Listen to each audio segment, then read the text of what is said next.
ফেরাউন তার দলবল সহ লোহিত সাগরে ধ্বংস হওয়ার আগে আল্লাহ তাকে বেশ কয়েকবার সুযোগ দিয়েছিলেন। এই ফেরাউন নিজেকে খোদা বলে দাবি করেছিল, পাশাপাশি ইমানদারদের উপরে জুলুম নির্যাতনের স্টিম রোলার চালিয়েছিল। আল্লাহ তাআলা ফেরাউনকে চূড়ান্তভাবে ধ্বংস করার আগে অনেকবার সুযোগ দিয়েছেন। আল্লাহর একটা সুন্নত হলো আল্লাহ ছাড় দেন, ছাড় দেন, ছাড় দেন, শেষে গিয়ে আল্লাহ ছেড়ে দেন। আল্লাহ ছাড় দিয়েছেন অনেকবার। ফেরাউন যখন মুসা নবী এবং তার উম্মতের উপরে সীমাহীন জুলুম নির্যাতন চালালো, আল্লাহ তাআলা মুসা নবীকে সবরের কথা বললেন। মুসা আলাইহিস সালাম তার উম্মতদেরকে সবরের কথা বললেন। এরপরেও যখন ফেরাউন জুলুম নির্যাতন বাড়িয়ে দিল, ফেরাউনকে একটু সতর্ক করার জন্য আল্লাহ ধাপে ধাপে কিছু ছোট গজব নাজিল করেছিলেন। শোনেন এই গজবগুলোর কথা, আপনারা অনেকে এগুলো জানেন না, কেউ কেউ জানেন, কেউ কেউ হয়তো জানেন না। এক নম্বরে আল্লাহ গজব দিলেন, একটা দুর্ভিক্ষ দিলেন। বলেন তো দুর্ভিক্ষ দেওয়ার মালিককে? কয়েক বছর বৃষ্টি বন্ধ, ফসলের মাঠে ফসল নাই, ক্ষেতের মধ্যে ক্ষেত নাই, সব ধ্বংস হয়ে গেল। ফেরাউন বুঝলো আমি যে মানুষের সামনে নিজেকে খোদা বলি, আমি তো একটা হুদা, কিছুই না। এই মাঠে ঘাটে ফসল কিন্তু ফেরাউন ফলাতে পারে? মাঠে ঘাটে ফসল যে ফলে এগুলো দান করেন কে? ফেরাউন তখন মুসা নবীকে দাওয়াত দিল, দাওয়াত দিয়ে বলল, গো মুসা, তোমার রবের কাছে অ্যাপ্লিকেশন করো, দোয়া করো, তিনি যেন এই দুর্ভিক্ষ উঠায় নেন, আমি এবং আমার দলবল সাঙ্গপাঙ্গ সবাই ভালো হয়ে যাব। মুসা নবী আল্লাহর কাছে দোয়া করলেন, দুর্ভিক্ষ দিয়েছেন যিনি উঠাইয়া নিতে পারেন। আল্লাহ তাআলা দুর্ভিক্ষ উঠায় নিলেন। দেখা গেল ফসলের মাঠে ফসলের সমারোহ, মাঠে ঘাটে ফসল আর ফসল, চতুর্দিক যখন ফসলের সমারোহে ভরে গেল, ফেরাউন তার দলবল কেউ ঈমান আনে নাই, যেই লাউ সেই। আবার তারা পাপাচার, সীমালঙ্ঘন আর জুলুমের মধ্যেই লিপ্ত রইল। আল্লাহ আর একটু সাবধান করার জন্য যখন ফসলের মাঠে ফসল হলো, এই যে ফসলের মাঠে ফসল, এক রাতের ভিতরে সব ধ্বংস করে দিতে পারেন কে? আল্লাহ এবার বন্যা একটা দিলেন, এক বন্যায় সব ভাসায় নিল। ফেরাউন বুঝলো কারবার। আবার মুসা নবীকে দাওয়াত দিল, দাওয়াত দিয়ে বলল, মুসা আল্লাহর কাছে দোয়া করো, তিনি যেন গজবটা উঠায় নেন। তিনি যদি গজবটা উঠায় নেন তাহলে আমরা কিন্তু এবার ভালো হয়ে যাব। যখন আল্লাহ এই গজব তুলে নিলেন, দেখা গেল আবারও ফসলের মাঠে ফসল, মাঠে ঘাটে ফসলের সমারোহ। এবার যখন আবার ওই অবস্থা দেখলো, যেই লাউ সেই কদু, এরা ভালো হলো না, ঈমান আনলো না, জুলুম নির্যাতন আরো বাড়িয়ে দিল। বলেন তো আল্লাহ আবারও চাইলে গজব দিতে পারেন কিনা? 3 নাম্বার আল্লাহ পঙ্গপালের গজব দিলেন। পঙ্গপাল এরা এসে ফসলের মাঠের সকল ফসল খেয়ে ফেললো। এবার গজবের মাত্রা আর একটু বাড়লো। দেখা গেল তাদের ঘর বাড়িতে যে ফার্নিচার আসবাবপত্র যা আছে, খাট পালং চেয়ার টেবিল ফার্নিচার, সবগুলো পঙ্গপাল এসে খেয়ে ফেলতে লাগলো। এবার ফেরাউন মুসা নবীকে ডেকে বলল, মুসা আল্লাহর কাছে দোয়া করো, তিনি যেন গজবটা তুলে নেন। এবার যদি গজবটা উঠায় নেন, ঈমান আনবো, ভালো মানুষ হয়ে যাব। পঙ্গপালের গজব আল্লাহ তুলে নিলেন, কিন্তু এ ভালো হলো না। 4 নম্বরে আল্লাহ উকুনের গজব পাঠালেন। উকুন বুঝেন আপনারা? এখন উকুন তো খালি মাথায় না হয়, কিন্তু আল্লাহ এত উকুন পাঠালেন, উকুন তাদের পুরা শরীরে কামড়া কামড়ি শুরু করলো। এমন শুরু হয়েছে। এখন ফেরাউন কয়, মুসা উকুনের জ্বালায় আমরা বাঁচি না, আল্লাহর কাছে দোয়া করো, তিনি যেন এই গজবটা উঠান। এবার এই গজবটা তুলে নিলে আমরা ভালো হয়ে যাব। দেখেন আল্লাহ কত সুযোগ দিয়েছে। উকুনের গজব আল্লাহ তুলে নিলেন। এরা ঈমান আনলো না, সীমালঙ্ঘন পাপাচার আর জুলুমেই লিপ্ত রইল। 5 নম্বরে আল্লাহ ব্যাঙের গজব পাঠালেন। ব্যাঙ কি আপনার কথা শুনে না, আল্লাহর কথা শুনে? যেখানেই ফেরাউন বসে সেখানেই ব্যাঙের স্তূপ হয়ে যায়। যখন ঘুমায় নাকে মুখে ব্যাঙের লাফালাফি, চতুর্দিকে ব্যাঙ আর ব্যাঙ। এত ব্যাঙের গজব দেখে তারা বলল, মুসা আল্লাহর কাছে দোয়া করো, তিনি যেন গজবটা তুলে নেন। এবার যদি তিনি গজবটা উঠায় নেন আমরা ভালো হয়ে যাব। আল্লাহ গজব তুলে নিলেন, কিন্তু এরা ঈমান আনলো না, শিরক কুফর অবাধ্যতা আর জুলুমের মধ্যেই লিপ্ত রইল। এরপরে আল্লাহ 6 নম্বর রক্তের গজব পাঠালেন। পানির গ্লাস যখন পানি খাবার জন্য নেয়, পানিগুলো রক্ত হয়ে যায়, নীল নদ রক্ত হয়ে গেল। তরকারির যে বাসন কুসন ছিল, পাতিল ছিল, সেগুলোর রক্তে ভরে গেল। সব জায়গায় ডানে বামে সামনে পিছনে রক্ত। এগুলো দেখে তারা ভীত বিহব্বল হয়ে গেল। তারা বলল, মুসা আল্লাহর কাছে দোয়া করো তিনি যেন এই গজবটা তুলে নেন। আল্লাহ এই গজবটা উঠায় নিলেন, তাও তারা ঈমান আনলো না। আমার আল্লাহ কত দয়াবান দেখেন, আল্লাহ চাইলে প্রথমবার এই ধ্বংস করে দিতে পারতেন কিনা? আল্লাহ ধ্বংস করেন নাই, জালেমকে আল্লাহ সুযোগ দিয়েছেন। সুযোগ দিতে দিতে পেতে পেতে যখন সীমা ছাড়িয়ে গিয়েছে তখন কিন্তু আল্লাহ ধ্বংস করেছেন। এই গজব ওঠানোর পরেও যখন এরা নিজেদের জুলুম থেকে ফিরে আসলো না, 7 নাম্বার একটা মহামারী আসলো। মহামারী প্লেগ নামক মহামারী আসলো। কোন রেওয়ায়াতে এসেছে একদিনে ফেরাউনের বংশের 70,000 মানুষ মারা গেছে। কয় হাজার? পাশেই মুসা নবীর বংশের কেউ মারা যায় না। ওই যে একটু আগে বললাম আমেরিকা চিকিৎসায় গিয়ে লক্ষ লক্ষ মানুষ মারা যায়, এর বাংলাদেশে এখনো 30,000 হয় নাই। রহমতটা কার? আপনি এখনো আল্লাহর কুদরত বুঝেন না, আল্লাহর রহমতও আপনি বুঝেন না। গজব দেন যিনি গজব থেকে বাঁচাইতে পারেন। ও তার মানে এই না যে আপনি সাবধান থাকবেন না, সচেতন থাকবেন না। ইসলামটা এমন নয়। ইসলাম হলো সাইন্টিফিক। আল্লাহ বলেছেন, ওয়ালা তুলকু বিআইদিকুম ইলাত তাহলুকা। অসচেতন হয়ে সাবধানতা বর্জন করে নিজেই নিজেকে ধ্বংসের দিকে ঠেলে দিও না। সাবধান থাকো, সতর্ক থাকো, এরপরে আল্লাহর উপর ভরসা করো, বাঁচায় দিবেন কি? এবার দেখুন এতগুলো গজব আসলো, ফেরাউন ভালো হলো না, জুলুম নির্যাতন আরো বাড়ালো। এমন জুলুম নির্যাতন বাড়ালো, কোরআনে কারিমে এসেছে, আল্লাহ বলেছেন এই ফেরাউন এবার বনি ইসরাইলে যারা ঈমান এনেছিল তাদের নবজাতক সন্তানগুলোকে ধরে ধরে জবাই করা শুরু করলো। আল্লাহর কোরআন সাক্ষী, আপনারা কোরআন পড়বেন। আল্লাহ বলেছেন ইউকাত্তিলুনা আবনাআকুম, অন্য জায়গায় আল্লাহ বলেছেন ইউযাব্বিহুনা আবনাআকুম। ইমানদারদের সন্তানগুলোকে ধরে ধরে জবাই করত, ধরে ধরে হত্যা করে ফেলতো। আজও পৃথিবীর বহু জায়গায় বহু লোকেরা ইমানদারদের উপরে জুলুম নির্যাতন চালায়। এগুলো নতুন কোনো বিষয় নয়। যারা ইমানদারদের উপরে আল্লাহর দিন মেনে জীবনযাপনের কারণে ইমানদারদের উপরে জুলুম নির্যাতনের স্টিম রুলার চালায়, এরা হলো সব এই পৃথিবীর বর্তমান যুগের ফেরাউন। আল্লাহ বললেন, মুসা এর অত্যাচার থেকে বাঁচার জন্য তুমি তোমার উম্মতকে নিয়ে মিশর ছেড়ে চলে যাও। আল্লাহ আদেশ দিলেন তোমার উম্মতকে নিয়ে মিশর ছেড়ে হিজরত করো। মুসা নবী এবার তার উম্মতকে নিয়ে রাতের বেলা মিশর থেকে রওনা করেছেন। এই খবর ফেরাউনের কানে চলে গেল। ফেরাউন এবার তার দলবল সৈন্যবাহিনীকে অর্ডার করলো, সবাই প্রস্তুত হও, মুসা আর তার দলবল সবাই আজকে কচুকাটা করব। মুসা নবী তার উম্মত নিয়ে যেতে যেতে যেতে যেতে পথ চলতে চলতে লোহিত সাগরের সামনে পৌঁছালেন। এখন তো সাগর কেমনে পাড়ি দিবেন? পেছনে হঠাৎ করে তার উম্মতের লোকেরা তাকায় দেখে পেছনে কার বাহিনী? মুসা নবীর উম্মত কিছুটা ঘাট তেরা ছিল, একটু বেসবর ছিল। এরা বলল, মুসা কোথায় আমাদেরকে নিয়ে যাও? এখন তো সামনে সাগর, পেছনে ফেরাউনের বাহিনী, সামনে গেলেও মরবো, পেছনে গেলেও মরবো, কোন জায়গায় আমাদেরকে নিয়ে আসলা? বলেন তো, মুসা নবী নিয়ে আসছেন নাকি আল্লাহর আদেশে আসছেন? ইমানটা কেমন দেখেন। আমরা অনেক সময় ইমানের পথে চলতে চলতে দেয়ালে যখন পিঠ থেকে যায় আমরা বেসবর হয়ে যাই। মনে রাখবেন, ইমানদার কখনো বেসবর হতে পারে না। যেখানে সব কিছু অন্ধকার থাকবে, অন্ধকারের মধ্যেও আলোর রাস্তা দেখাতে পারেন কি? মুসা নবী বললেন, কাল্লা ইন্না মাইয়া রব্বি সায়াহদিন। কখনো নয়, আমরা একা নই, আমাদের সঙ্গে সবচাইতে শক্তিশালী যিনি আছেন তিনি কে? বললেন, আল্লাহ আমাদের সাথে আছেন। ফ্রাস্ট্রেট হয় না, হতাশ হয়ে যাও না। মুসা নবীর এই ইমানি চেতনা, এই কথা যখন তিনি বললেন খুশি হয়ে গেলেন কে? আল্লাহ বললেন, মুসা তোমার হাতে এটা কি? মুসা নবী বললেন, আল্লাহ গো আমার হাতে তো হলো লাঠি।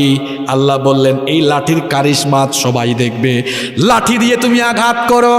মুসা নবী যখন লাঠি দিয়ে আঘাত করলেন, সাগরের মাঝখান দিয়ে এবার রাস্তা বানায়া দিলেন কে? সাগরের মাঝখান দিয়ে রাস্তা হয়ে গেল। মুসা নবীকে আল্লাহ বললেন, তোমার উম্মতকে নিয়ে এবার ওই রাস্তা দিয়ে চলে যাও। সবাই এবার রাস্তা দিয়ে চলাচল শুরু করলো।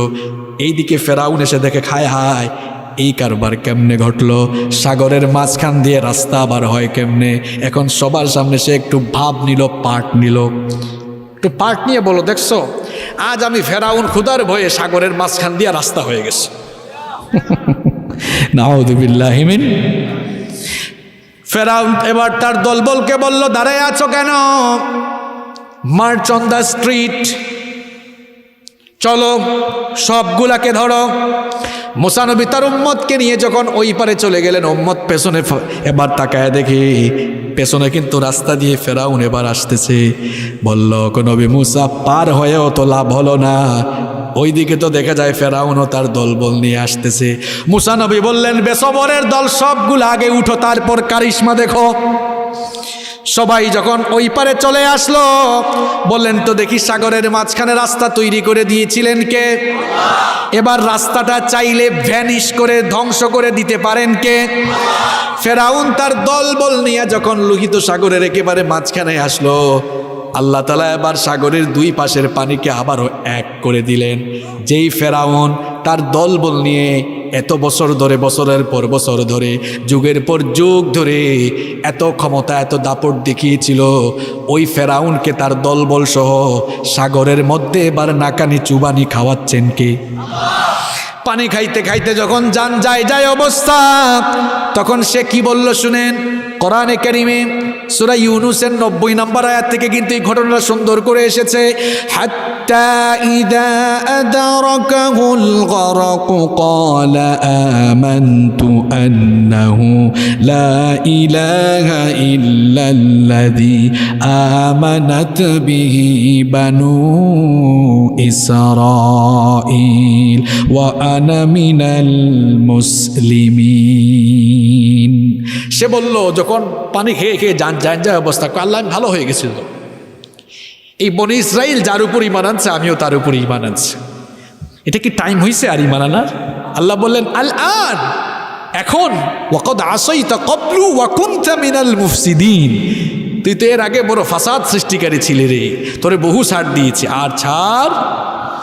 আপনারা পড়াশোনা করবেন, বেশি বেশি পড়বেন, যান্ত্রিক হয়ে যাবেন না। এখন তো সবাই যান্ত্রিক, সারাদিন খেলে যুবকরা ফেসবুকে স্ক্রলিং করে। যুবকরা একটু পড়বা, কোরআন হাদিস পড়ে দেখবা, পৃথিবীতে যে সকল মানুষেরা, যে সকল লোকেরা ইমানদারদের উপরে জুলুম করেছে, মরার আগে সব কয়টাকে আল্লাহ সাইজ করে করে দুনিয়া থেকে বিদায় করেছে। রব্বুল আলামিন বলেছেন, আমার কিতাব শোনার জন্য কি আদবের দরকার শোনো। আমার কোরআন থেকে যখন আলোচনা শুরু হবে, কি কি তোমাদেরকে করা লাগবে শোনো। কোরআনে কারীমে রব্বুল আলামিন বললেন, ওয়া ইযা কুরিআল কুরআনু ফাসতামিউ লাহু ওয়া আনসিতু লাআল্লাকুম তুরহামুন। আল্লাহ তাআলা বলছেন, ওয়া ইযা কুরিআল কুরআন, যখন কোরআন পাঠ করা হয়, কোরআনের আলোচনা হয়, ফাসতামিউ লাহু, এক নম্বর ফুললি কনসেন্ট্রেট হয়ে, মনোযোগী হয়ে আল্লাহর কালাম শোনো। পারস্পরিক কথাবার্তা বলে, ওঠা বসা করে, অমনোযোগী হয়ে, পরিবেশ বিনষ্ট করে আল্লাহর কালাম শোনো না। এক কান দিয়ে ঢুকিয়ে অন্য কান দিয়ে বের করে দিবা, এইরকম পরিস্থিতি সৃষ্টি করে আল্লাহর কালাম শোনো না। আদব শেখাচ্ছে মোল্লা না আল্লাহ? আল্লাহ বলছেন, ফাসতামিউ লাহু, ফুললি কনসেন্ট্রেট হও, মনোযোগী হও। নাম্বার 2, 2 নাম্বার হচ্ছে ওয়া আনসিতু, কিপ সাইলেন্ট, নীরব হয়ে যাও, চুপচাপ হয়ে যাও। কোরআন থেকে যখন কথা শুরু হবে আর কথা বলো না। ওয়া আনসিতু, চুপ হও, নীরব হয়ে যাও। কয়টা কাজের কথা বললাম? 2টা। 1 নাম্বার ফুললি কনসেন্ট্রেট হও, মনোযোগী হও, আর 2 নাম্বার ওয়া আনসিতু, চুপচাপ হয়ে যাও, নীরব হও। 2টা কাজের কথা মনে থাকবে? বলেন। 1 নাম্বার মনোযোগী হতে হবে, অমনোযোগী হওয়া যাবে না।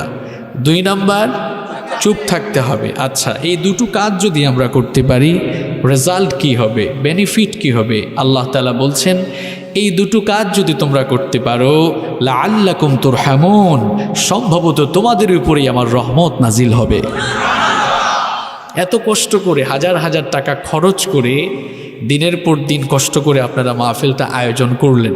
এখন আল্লাহর রহমত নিয়ে, কোরআন থেকে হেদায়াত নিয়ে প্রত্যেকের বাড়ি ফেরার দরকার আছে না নাই? তাহলে দুইটা কাজ করা লাগবে। এই আদবটা আমি শিখালাম না আল্লাহ শিখালেন? আল্লাহ বলছেন কনসেন্ট্রেট হও, মনোযোগী হও, আর 2 নম্বর চুপচাপ হও। সম্মানিত ভাইয়েরা, রাত অনেক গভীর হয়ে গিয়েছে, এই জন্য আমরা লম্বা আলোচনা করব না। আমিও খুবই অসুস্থ শারীরিকভাবে। আমরা যতক্ষণ কথা বলবো হেদায়েতের নিয়তে, কোরআন সুন্নাহ থেকে যেন কথা বলতে পারি, আর প্রত্যেকটি কথা যেন আমরা আমলের নিয়তে শুনতে পারি। আল্লাহ আমাদেরকে তৌফিক দান করেন।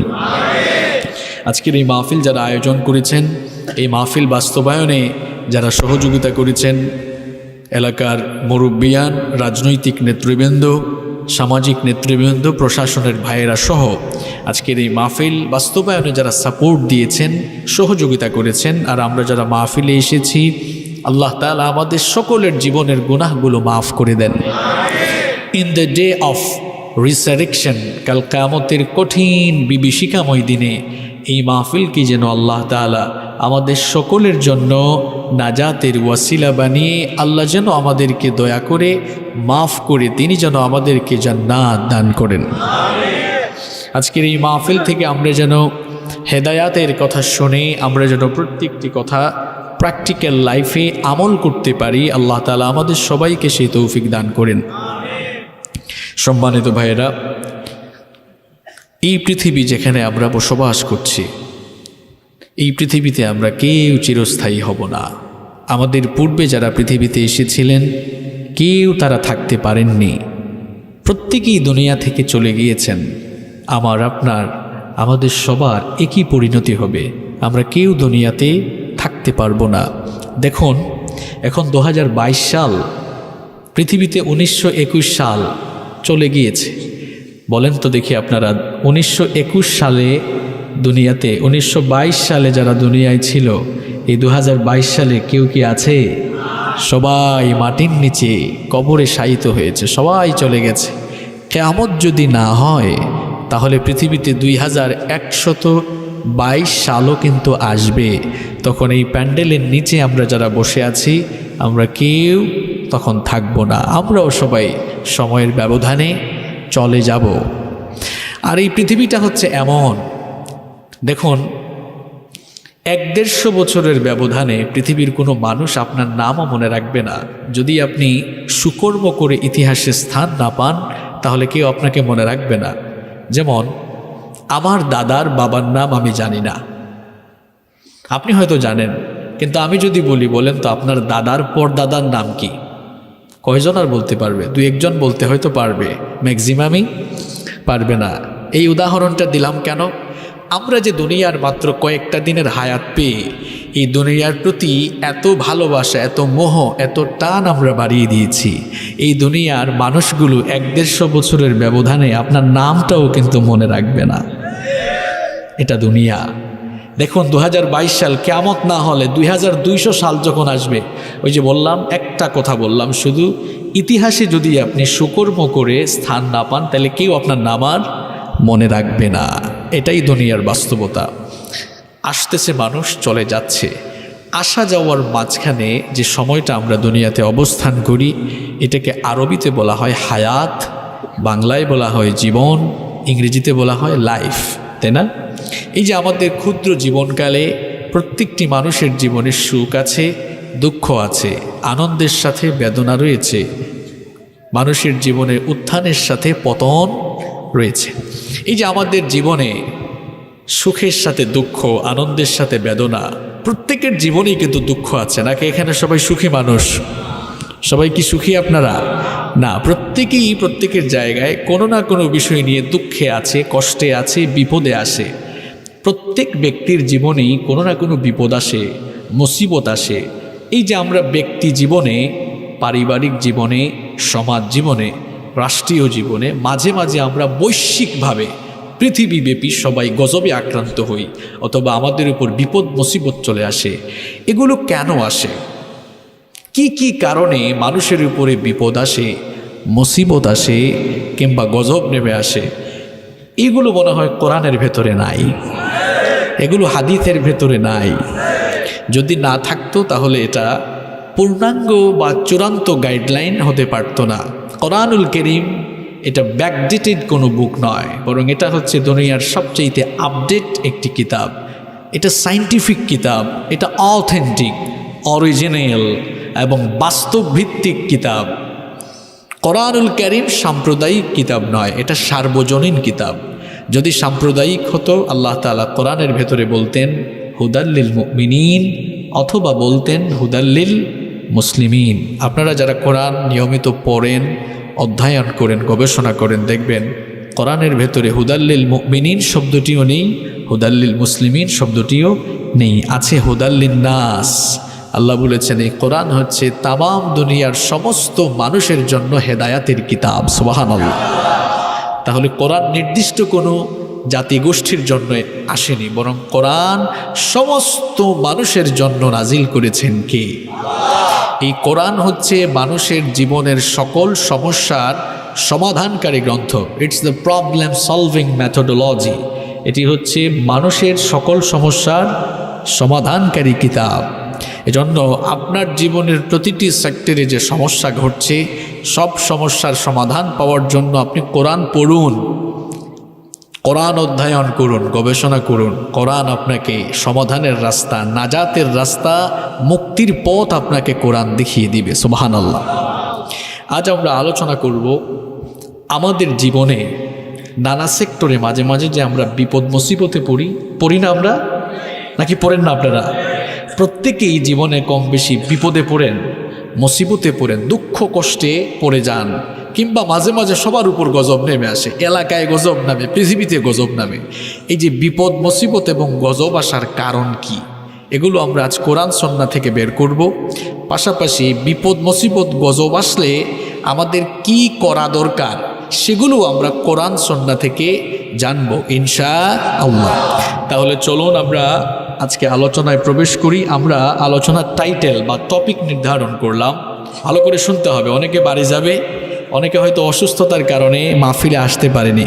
সকালবেলা আপনাকে জিজ্ঞেস করবে আপনি যে রাতের বেলা মাহফিলে গিয়েছিলেন কোন বিষয়ে ওয়াজ শুনে আসছেন, তখন যদি বলেন কি জানো শুনছি একটা মনে নাই, তাইলে আসার কোনো ফায়দা থাকবে না। আমি কিন্তু আপনাদেরকে কিছু বিষয় শিখিয়ে যাওয়ার জন্য চেষ্টা করব। এটা কোরআনের মঞ্চ, এটা সামাজিক মঞ্চও না, এটা রাজনৈতিক মঞ্চও না, এটা জ্ঞান অর্জনের জায়গা, এটা দিন চর্চার জায়গা। এখানে আপনারা এসেছেন কিছু নলেজ যদি আর্ন করে যেতে না পারেন, কিছু যদি শিখে যেতে না পারেন, তাহলে আসা যাওয়া কোনো লাভ থাকবে না। তাহলে আগে টাইটেল আপনাদের সবার জানা দরকার, মানুষের জীবনে বিপদ মুসিবত বা গজব নেমে আসার কারণ। মনে থাকবে? আমি আমার ক্ষুদ্র গবেষণায় কোরআন সুন্নাহ থেকে মানুষের উপরে বিপদ মুসিবত বা গজব আসার মোট 6টা কারণ খুঁজে পেয়েছি। আমার কথা আপনাদের কানে পৌঁছালে একটু কষ্ট করে জবাব দেন, কয়টা কারণ? 6টা। চলুন শুরু করি। নাম্বার 1, 1 নাম্বার, আল্লাহ তাআলা মানুষের উপরে বিপদ দেন, মুসিবত দেন, কষ্টে ফেলেন, বান্দাকে বিপদে ফালাইয়া দেন আল্লাহ, অথবা মানুষের উপরে আল্লাহ গজব দেন। 1 নম্বর কারণ, যেন বান্দা একটু সতর্ক হয়, সে যেন সাবধান হয়, আর সে যেন পাপমুখী না হয়ে এই গজব আসার পরে আল্লাহমুখী হয়। এই জন্য গজব দেন কে?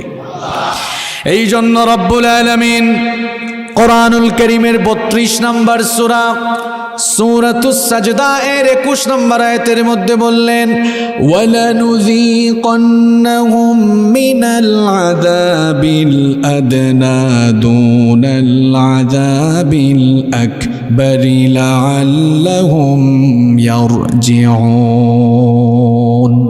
আল্লাহ তাআলা বলছেন, আর আমি তোমাদেরকে বড় শাস্তি আস্বাদন করানোর পূর্বে লঘু শাস্তি, ছোট শাস্তি তোমাদেরকে আস্বাদন করাবো। অর্থাৎ আখেরাতে আমি তোমাদেরকে শাস্তি দেওয়ার আগে দুনিয়ায় আমি তোমাদেরকে গজবে ফেলবো, দুনিয়ায় আমি তোমাদের জীবনে বিপদ মুসিবত দান করব। কেন আমি দান করব? কারণ হলো লাআল্লাহুম ইয়ারজিউন। বান্দারে বিপদে মুসিবতে গজবে পড়ার পর তুমি যেন তোমার রবের পথে ফিরে আসো, এই জন্য তোমার জীবনে আমি মাঝে মাঝে বিপদ মুসিবত, বালা মুসিবত, গজব দিবেন কে? আবার কোরআনুল কারীমের 9 নম্বর সূরা সূরাতুত তাওবা এর 126 নম্বর আয়াতে আল্লাহ তাআলা আরো সুন্দর করে বললেন, আওয়ালা ইয়ারাউনা আন্নাহুম ইফতানুনা ফি কুল্লি আমিন মাররাতান আও মাররাতাইনি সুম্মা লা ইয়াতুবুনা ওয়ালা হুম ইয়াযাক্কারুন। আল্লাহ তাআলা বলছেন, তারা কি দেখে না বছরে 2 বার কিংবা 1 বার তাদের উপরে গজব আসে। এই গজবগুলো আসার পরেও কিছু নাফরমান বান্দারা তাওবা করে না। এই গজবে আক্রান্ত হওয়ার পরেও আল্লাহ বলছেন কিছু মানুষেরা আল্লাহমুখী হয় না। ঠিক পড়ে বললেন, আমাদের দেশে মাহফিলে ঠিক বলা ফ্যাশন হয়েছে। আগে আপনি আমার কথাগুলো বুঝার চেষ্টা করুন ভাই, এগুলো খুব গবেষণালব্ধ কথা। 1 নম্বর কারণ আল্লাহ বলছেন তোমাদের উপরে গজব আসবে এই কারণে যেন তোমরা একটু সাবধান হয়ে সতর্ক হয়ে আল্লাহমুখী হও। কিন্তু দুঃখজনক হলেও সত্য, মাঝে মাঝে গজব আসলে আল্লাহমুখী হওয়া দূরের কথা, আমরা আরও দুনিয়ার মোহে দুনিয়ার প্রেমে আরও আমরা শয়তানের দিকে ধাবিত হওয়ার চেষ্টা করি। এরকম হয়, বিপদ এসেছে, গজব এসেছে। এই যে গত 2-3 মাস আগে, 3 মাস হবে না, 1.5-2 মাস হবে, 1.5-2 মাস আগে ফজরের সময় একটা ভূমিকম্প হয়েছে। আপনাদের এলাকায় হয়েছে? এই ভূমিকম্প কি জো বাইডেন পাঠাইছে নাকি? ভূমিকম্প দেন কে? ঘূর্ণিঝড় দেন কে? আমরা মাঝে মাঝে এত বাহাদুরি দেখাই, এত ক্ষমতা দেখাই, এত দাপট দেখাই, আল্লাহর সামনে আপনি কিন্তু কিছুই না। আল্লাহ আপনাকে ধ্বংস করে দিতে হলে আল্লাহর কোনো সৈন্য সামন্ত লাগে না। আল্লাহ আপনাকে ধ্বংস করে দিতে হলে, আল্লাহ আপনাকে বেইজ্জত করতে হলে কিছুই লাগবে না। আল্লাহ শুধু আদেশ করবেন, আদেশ করা মাত্রই আপনার অবস্থা খারাপ হয়ে যাবে। দেখেন, এই ঘূর্ণিঝড়, একটা ঘূর্ণিঝড় দিয়ে গোটা পৃথিবীটাকে মুহূর্তের মধ্যেই ধ্বংস করে দিতে পারেন কি? এই ঘূর্ণিঝড়ের এই যে ভূমিকম্প হলো ফজরের টাইমে, কিছু মানুষ তখন নামাজে ছিল আর কিছু যুবকেরা তখন ঘুমালো। আহারে যুবক, এখানেও মনে হয় অনেক যুবক আছে, ভূমিকম্প যেদিন হয়েছিল ওই দিন সে ফজরের নামাজটা আদায় করে নাই। হয়তো জীবন বাঁচানোর জন্য খাট থেকে উঠে ঘরের বাইরে দৌড় দিয়েছে। আল্লাহ একটু ঝাঁকুনি দিয়েছেন, ঝাঁকুনি দিয়ে বুঝিয়েছেন, দেখ ঘুমের ভেতরে আমি তোকে মারতে পারতাম, বান্দারে আমি তোকে মারলাম না, একটু ভয় কর আমাকে। এই যে পাপাচার গুনাহের দিকে ধাবিত হয়েছিস, ফজরের নামাজটা ছেড়ে দিয়ে যে ঘুমাচ্ছিস, বান্দারে পাপের দিকে আর যাইস না, একটু আমার দিকে ফিরে আয়। আল্লাহ একটু ঝাঁকুনি দিলেন। কিন্তু আমার মনে হয় অনেক মানুষ পরের দিনও ফজরের নামাজ আদায় করে নাই। এই যে আল্লাহ বিপদ দিনে হালকা একটা ঝাঁকুনি দিলেন, ভূমিকম্প দিলেন, হালকা একটু ভূমিকম্প ঝাঁকুনি দিয়া আপনার অন্তরটাকে আল্লাহ নাড়াতে চেয়েছিলেন। কিন্তু এ যুবক, তোমার অন্তর এখনো নড়ল না, এখনো তুমি ফজরের সময় ঘুমাও। এখনো অনেক মানুষ ফজরের টাইমে ঘুমায়। আর আমার দেশে দেখবেন ফজরের নামাজে মানুষ নাই, ফজরের নামাজে মানুষ কম, জানাজার নামাজে মানুষ বেশি হয়। আছে না নাই? ঢাকা শহরে বাসা, যেখানে বাসা সেখান থেকে মসজিদ মাত্র 50 হাত। মুয়াজ্জিন যখন আজান দেয়, ঘর থেকে বাসা থেকে 50 হাত দূরে মসজিদে যায় না। কিন্তু শুনেছে রহমতপুরের এক মানুষ মারা গিয়েছে। মানুষ মারা যাওয়ার খবর যখন গেল, গাড়ি চালায়া রাস্তায় লম্বা জ্যাম ঠেলাইয়া 7, 8, 9 ঘন্টা জার্নি করে জানাজায় হাজির হলো। বুঝলাম না ঘটনা, লোকটার বাসার পাশে মসজিদ, ফজরের নামাজে গেল না, 50 হাত দূরে ফজরের নামাজে গেল না, কিন্তু জানাজার নামাজ আদায়ের জন্য 8, 9, 10 ঘন্টা জার্নি করে অনেকে গিয়ে অ্যাটেন্ড করে। এইরকম আছে না নাই? লোকটার মতলব কোন জায়গায়? ফরজ নামাজে যায় না, কিন্তু ফরজে কেফায়ায় উপস্থিত হওয়ার জন্য তার এত জ্বালাপুড়া কেন, তার এত আবেগ কেন? মতলবটা আপনি না বুঝলেও আমি কিন্তু ঠিকই বুঝেছি। ফজরের নামাজের আগে বক্তব্য দেওয়ার সুযোগ নাই, জানাজার নামাজের আগে বক্তব্য দেওয়ার সুযোগ আছে। হে বাটপার, তুই ফজরের নামাজে আসলি না কেন? তুই তো জানাজার নামাজে আসলি রে, তোর ফজরের নামাজ কোথায়? আবার অনেকে আছে সকাল 8টায় 9টায় ঘুম থেকে উঠার জন্য স্মার্টফোন সবার পকেটে আছে না, অ্যালার্ম দেয়, কি ব্যাপার? 8টার সময় 9টার সময় উঠার জন্য ফোনে অ্যালার্ম লাগাইতে পারলেন? কোন শয়তানের সঙ্গে আপনার বসবাস যে আপনি 5টা 5:30টার সময় উঠার জন্য অ্যালার্ম দিতে পারেন না? কোন শয়তানের সঙ্গে বন্ধুত্ব আপনার? আপনার বিবেককে আপনি প্রশ্ন করুন। রাতের বেলা ঘুমানোর সময় বউকে বলে, বউ 9টার সময় অফিসে যাওয়া লাগবে, 8টার সময় আমাকে ডেকে দিও। আবার তার ফোনের মধ্যে অ্যালার্ম লাগালো, বউকেও বলল, এত সচেতন, কিন্তু ফজরের নামাজে উঠার জন্য বউকে বলতো না, বউ ডেকে দিস। অথবা তার ফোনের মধ্যে অ্যালার্ম লাগালো না। আপনার কাজ কারবার দেখে মনে হয় আপনার অন্তরে বসের ভয় যতটা বেশি, আল্লাহর ভয় তা আপনার অন্তরে তত বেশি না। আল্লাহর ভয় থাকলে আপনি ঠিকই অ্যালার্ম দিয়ে উঠতেন। আমি বলছিলাম গজব আসার 1 নাম্বার কারণ হলো আল্লাহ মানুষকে সতর্ক করেন যেন মানুষ আল্লাহমুখী হয়। এই ফজরের টাইমে আপনার মরণ হতে পারত ভূমিকম্পের সময়, আপনার ঘর বাড়ি ভেঙে ওই জায়গার মধ্যেই কিন্তু আপনি শেষ হয়ে যেতে পারতেন। আল্লাহ শেষ করতে পারতেন কিনা? এইরকম মাঝে মাঝে ঘূর্ণিঝড় আসে, মাঝে মাঝে প্রাকৃতিক দুর্যোগ নেমে আসে, মাঝে মাঝে আল্লাহ মানুষের উপরে গজব দেন যেন মানুষগুলো আল্লাহমুখী হয়।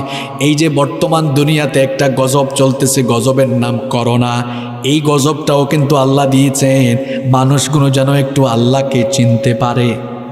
আপনি বলবেন হুজুর কেমনে? আপনি খুব মনোযোগী হয়ে আমার কথা শুনেন। এই করোনা ভাইরাস পৃথিবীর মানুষকে 2টা জিনিস দেখাইছে। কয়টা জিনিস? একটু কথা বলেন, কয়টা? 1 নাম্বার আল্লাহর কুদরত, 2 নাম্বার আল্লাহর রহমত। আমি কিন্তু 2টা ওয়ার্ড বলেছি, কুদরত, রহমত। আসুন এটার বাংলা আপনাদেরকে আগে বুঝাই দিই। কুদরত মানে শক্তি, শক্তিমত্তা, আর রহমত মানে দয়া। তাহলে করোনা ভাইরাস পৃথিবী মানুষকে আল্লাহর শক্তিটা এই করোনা আসার পরে মানুষ দেখেছে। 2 নাম্বার মানুষ আল্লাহর রহমতও দেখেছে। এবার একটু ব্যাখ্যা দেই, এক্সপ্লেনেশনের দিকে যাই। যুবক ভাইরা তোমরা বেশি ভালো করে কথাগুলো শোনো। দেখুন, এই করোনা ভাইরাস আসার পরে গত 2 বছরে পৃথিবী থেকে কোটি কোটি মানুষ কিন্তু চলে গিয়েছে। অনেক মানুষ আমাদের ডানে বামে চলে গিয়েছে। আমরা যারা এখনো বেঁচে আছি, আমরা কি নিজের শক্তি দিয়ে, নিজের ক্রেডিট দিয়ে বেঁচে আছি? আমরা কার রহমতে বেঁচে আছি? দেখুন, আমাদের বাংলাদেশটা এমনিতেই গরিব একটা দেশ। সরকার প্রশাসন সবাই মিলে চেষ্টা করছেন দেশটাকে এগিয়ে নিয়ে যাওয়ার জন্য। আমরাও সবাই চেষ্টা করছি সামনের দিকে আগাবার জন্য। ইনশাল্লাহ আমরা সবাই মিলে একদিন এই দেশটাকে এগিয়ে নিব ইনশাআল্লাহ। আমরা চেষ্টা করব, আর বরকত দিবেন কে? দেখুন, আমাদের দেশের চেয়ে যেই সকল দেশগুলো সামরিক দিক দিয়ে, চিকিৎসার দিক থেকে, তথ্য প্রযুক্তির দিক থেকে যারা উন্নতি অগ্রতিতে যারা সবচেয়ে বেশি এগিয়ে, যেমন আপনি দেখেন United state of America, England, Italy, France, Russia, চীন, এই সকল দেশগুলো আমাদের চেয়ে গরিব না অনেক উন্নত? চিকিৎসায়, তথ্য প্রযুক্তি সব দিক থেকে তারা উন্নত। যখন এই একটা অদৃশ্য ভাইরাস বা এই করোনা নামক গজব আসলো, আল্লাহর পাঠানো একটা অদৃশ্য ভাইরাস বা গজবের কাছে এই শক্তিশালী দেশগুলো মাথা নত করে দিয়ে অসহায় হতে বাধ্য হয়েছে। করোনা আসার পর যারা নিজেদেরকে শক্তিশালী বলতো, যারা ভাবতো আমরাই পৃথিবীতে সবচেয়ে শক্তিশালী চিকিৎসার দিক থেকে, উন্নতির দিক থেকে, কোথায় তোমাদের চিকিৎসা, কোথায় তোমাদের উন্নতি অগ্রগতি, সবাই অসহায় হয়ে গিয়েছিল।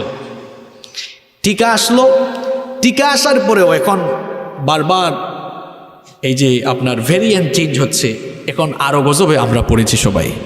আমি গতকাল দেখলাম আমার এক আত্মীয় ফ্রান্সে থাকে, সে টিকার 3 নাম্বার ডোজ নিয়েছে। ফ্রান্সের সরকার বলেছে যে 6টা ডোজ এখন নিতে হবে। দেখছেন কারবার, প্রথমে 2টা, এখন 3টা চলে, 6টা আরও যে কতটা আসবে আল্লাহ আলাম। আমি সেদিকে যাচ্ছি না, এবার শুনুন আমার কথা। যারা উন্নতি অগ্রগতিতে, চিকিৎসায়, বিজ্ঞানে, তথ্য প্রযুক্তিতে এত উন্নত, এরা সব অসহায়। তাহলে করোনা আসার পরে আল্লাহর শক্তি যে কত বেশি এটা পৃথিবীর মানুষ দেখছে। আপনি যত শক্তিশালী হন না কেন, আল্লাহর কুদরতের কাছে আপনি তুচ্ছ, অসহায়, এটা সবাই দেখেছে। এবার আপনি বলবেন হুজুর, আপনি যে বললেন যে করোনা আসার পর পৃথিবীর মানুষ আল্লাহর রহমতও দেখছে, রহমতটা কেমনে দেখলো? আমি কি বলবো? WHO নাম শুনেছেন আপনারা? ওয়ার্ল্ড হেলথ অর্গানাইজেশন, বিশ্ব স্বাস্থ্য সংস্থা করোনা ভাইরাসের একেবারে প্রাথমিক স্টেজে বলল এই করোনা ভাইরাসে বাংলাদেশে কম হলেও 10 লক্ষ মানুষ মারা যাবে। আমার কথা ভুল হলে আপনি BBC CNN-এর রিপোর্টগুলো পড়ে দেখেন, আমরা তো পড়াশোনা গবেষণা করা মানুষ। তো BBC বলল 10 লক্ষ লোক মারা যাবে। আমি আজকে দেখলাম পত্রিকায় এখনো 28,000 মানুষ মারা গিয়েছে। এখনো ওরা বলেছিল 10 লক্ষ, এখনো 1 লক্ষ হয় নাই। আলহামদুলিল্লাহ। এখন আমরা যে এত ভালো আছি, আমরা কি নিজেদের ক্রেডিটে বেঁচে আছি, নিজেদের শক্তি দিয়ে বেঁচে আছি, নাকি আমরা অন্যদের চেয়ে অনেক শক্তিশালী? এটা আপনি এখানে থেকে বলবেন। যদি একটু দুনিয়া সফর করেন দেখবেন আমাদের চেয়ে আরো উঁচা উঁচা মানুষ আছে। পাকিস্তানিদেরকে দেখবেন, আফ্রিকানদেরকে দেখবেন, আপনি এরা আমাদের থেকে আরো দৈহিকভাবে আরো অনেক শক্তিশালী। আপনি দেশের বাইরে যখন সফর করবেন এগুলো আপনি দেখতে পারবেন। তা আমরা দৈহিকভাবে ওদের চেয়ে অত শক্তিশালী না, কিংবা আমরা এতটা স্বাস্থ্য সচেতন বা পরিষ্কার পরিচ্ছন্ন না। আমরা এত রহমতের মধ্যে আছি কিভাবে? আমি তো প্রায় সময় বলি করোনা ভাইরাস আর এই দেশের মানুষকে কি আক্রমণ করবে? প্রত্যেকটা মানুষই এক একটা ভাইরাস বোমা। সরকার আর প্রশাসনের ভাইরা কত চেষ্টা করছে মানুষকে মাস্ক পরিধান করানোর জন্য, এরপরেও পাবলিক মাস্ক পরে না। মানে এত অসচেতন, বলতে বলতে পরানো যায় না। আবার মাস্ক যেটা পরে ওইটার মধ্যেও দেখবেন ময়লার স্তূপ, এরকম আছে কিনা বলেন? আমরা এত নোংরা অপরিচ্ছন্ন জীবনযাপন করি। যদি আল্লাহর রহমত না থাকতো, ওয়ার্ল্ড ম্যাপ, বিশ্ব মানচিত্রে বাংলাদেশ নামে কোনো দেশ আর থাকতো না। কারণ এরা, আপনি বুঝে শুনে জবাব দিয়েন, যারা চিকিৎসায় এত উন্নত হওয়ার পরেও কিছু কিছু দেশে মিলিয়ন ক্রস করেছে মৃতের সংখ্যা, আর আমরা এদের চাইতে স্বাস্থ্য সচেতন অনেক কম। আমাদের স্বাস্থ্য সচেতনতা কম, আমরা সচেতন থাকি কম। আমরা যদি বলি ভাই এরকম চলেন, চলে আরো উল্টা, চলে আরো উল্টা। এত অসচেতন হয়ে আমরা চলেছি। যদি আল্লাহর রহমত না থাকতো তাহলে তো লাশের স্তূপ হয়ে যেত। এখন প্রশ্ন হলো, আমরা চিকিৎসার দিক থেকে এত পিছিয়ে থেকেও, এবং আমাদের দেশের বেশিরভাগ মানুষ সরকার প্রশাসন এত করে বলার পরেও, এত অসচেতন নোংরা জীবনযাপন করেও আমরা কেন এতটা ভালো আছি? কারণটা কি? 2টা বছর গেল, কোনোদিন কি একটু বিবেকবান মানুষের মতো কোনোদিন একা একা চিন্তা করেছেন কি রে এত উন্নত? আমার বাড়ি তো সিলেটে, আমার অনেক আত্মীয় স্বজন আমেরিকা ইংল্যান্ডে থাকেন, এরপরে আপনার পশ্চিমা অনেক দেশে তারা থাকেন, মধ্যপ্রাচ্যের অনেক দেশে থাকেন। তা আমাদের আত্মীয় স্বজন অনেকেই এদের মাধ্যমে আমরা সব খোঁজখবরগুলো ভালোভাবে জেনেছি। আমি খুব চিন্তা করলাম যে এত ভালো আছি আমরা কেমনে? করোনা ভাইরাস আমাদের দেশেও আছে, এই গজবটা আমাদের দেশেও আছে, কিন্তু প্রভাবটা অন্য দেশের চেয়ে কম না বেশি? আমি চিন্তা করলাম আমাদের দেশে প্রভাব এত কম কেন? কারণ আমরা এত অপরিচ্ছন্ন, এত অসচেতন থাকার পরেও কম কেন? আমি চিন্তা করে করে আমি কিছু ফলাফলও পেয়েছি, সেটা কি আপনাদের সাথে শেয়ার করব? আমি দেখলাম যে এটা আল্লাহর রহমত ছাড়া কিছু না। আর রহমত তো এমনি এমনি আসে না, রহমতের কাজ করলে রহমত আসে।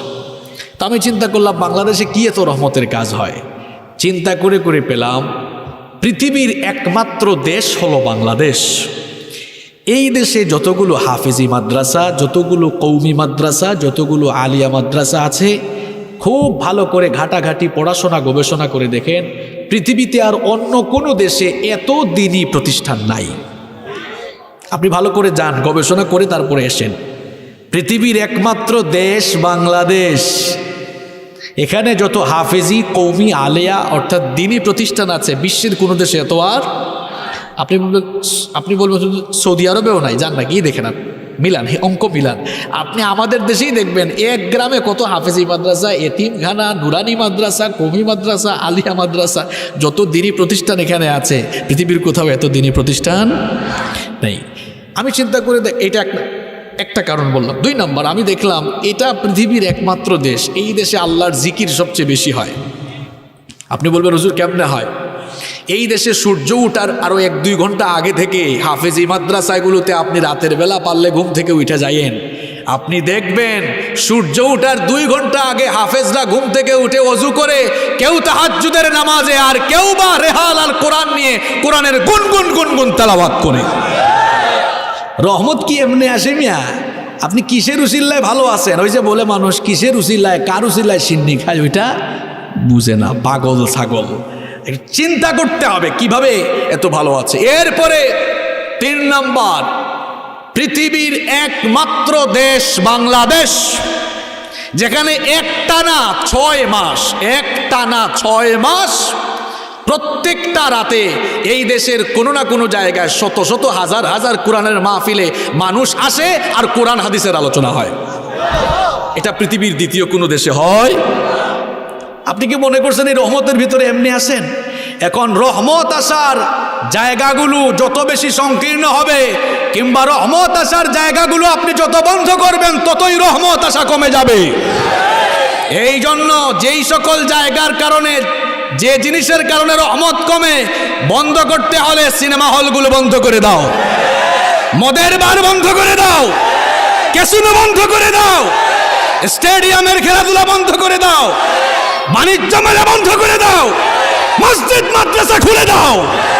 আল্লাহর জিকির যত বাড়বে এই দেশে আল্লাহর রহমত তত বেশি বাড়বে।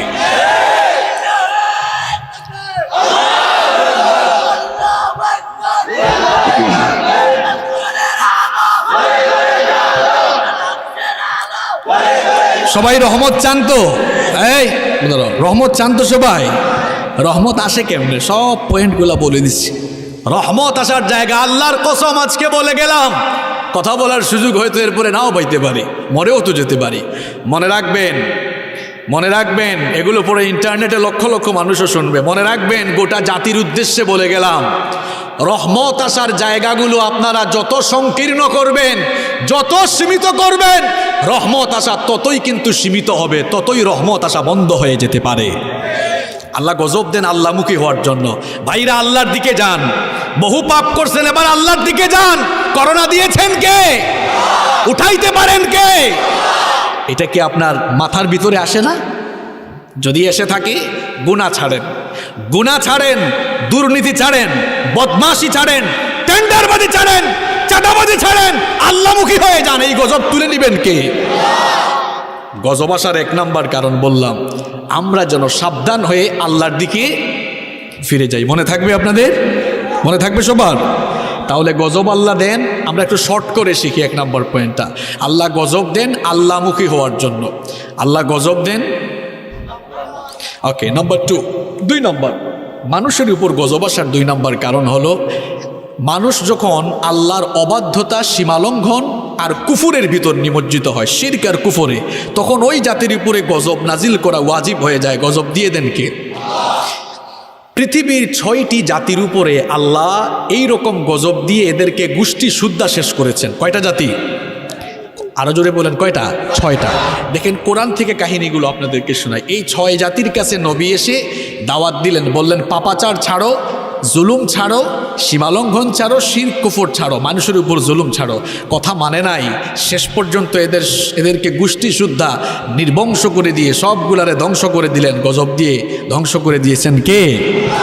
1 নাম্বার কওমের নাম হচ্ছে, 1 নাম্বার জাতির নাম হচ্ছে নূহ আলাইহিস সালামের জাতি। নূহ আলাইহিস সালাম তাদের কাছে দাওয়াত দিলেন। নূহ আলাইহিস সালামের দাওয়াত এরা প্রত্যাখ্যান করলো, তারা শিরকের মধ্যে, কুফুরের মধ্যে নিমজ্জিত থাকলো। শেষে কেমন গজব আসলো আপনারা অনেকেই জানেন। মহাপ্লাবন দিয়ে নূহ আলাইহিস সালামের জাতির গোষ্ঠী সুদ্ধা, আন্ডা বাচ্চা সবগুলারে আল্লাহ দুনিয়া থেকে শেষ করে দিয়েছেন। 2 নাম্বার জাতি হচ্ছে আদ জাতি। কোন জাতি? আদ জাতি। এদের কাছে নবী এসেছেন হুদ আলাইহিস সালাম। হুদ আলাইহিস সালাম তাদেরকে দাওয়াত দিলেন, বললেন শিরক ছেড়ে দাও, আল্লাহর সঙ্গে শিরক ছেড়ে দিয়ে এক আল্লাহর একত্ববাদী রবের গোলামি করো। আদ জাতির লোকেরা হুদ আলাইহিস সালামের দাওয়াতকে প্রত্যাখ্যান করলো। যখন দাওয়াত প্রত্যাখ্যান করলো, আল্লাহ তাআলা এরপরে তাদের উপরে এমন গজব দিলেন, একটানা 7 রাত 8 দিন তাদের উপরে ঝড় তুফান দিলেন। 7 দিন 7 রাত 8 দিন, 7 রাত 8 দিন তাদের উপরে ঝড় তুফান দিলেন। প্রচণ্ড ঘূর্ণিঝড় দিয়ে সবগুলারে ধ্বংস করে দিলেন কে? 3 নাম্বার জাতির নাম হচ্ছে সামুদ জাতি। এদের কাছে সালেহ আলাইহিস সালাম আল্লাহর দ্বীনের দাওয়াত নিয়ে এসেছিলেন। সালেহ আলাইহিস সালাম তাদের কাছে দাওয়াত দিলেন, এরা দাওয়াত কবুল না করে শিরক করতে লাগলো। সালেহ আলাইহিস সালামকে আল্লাহ যে উটনি মুআজিজা হিসেবে দিয়েছিলেন সেটাকেও তারা হত্যা করলো। শেষ পর্যন্ত এদেরকে ভূমিকম্প দিয়ে ওই জাতিকে ধ্বংস করে দিলেন কি? 4 নম্বর জাতি হচ্ছে লূত আলাইহিস সালামের জাতি।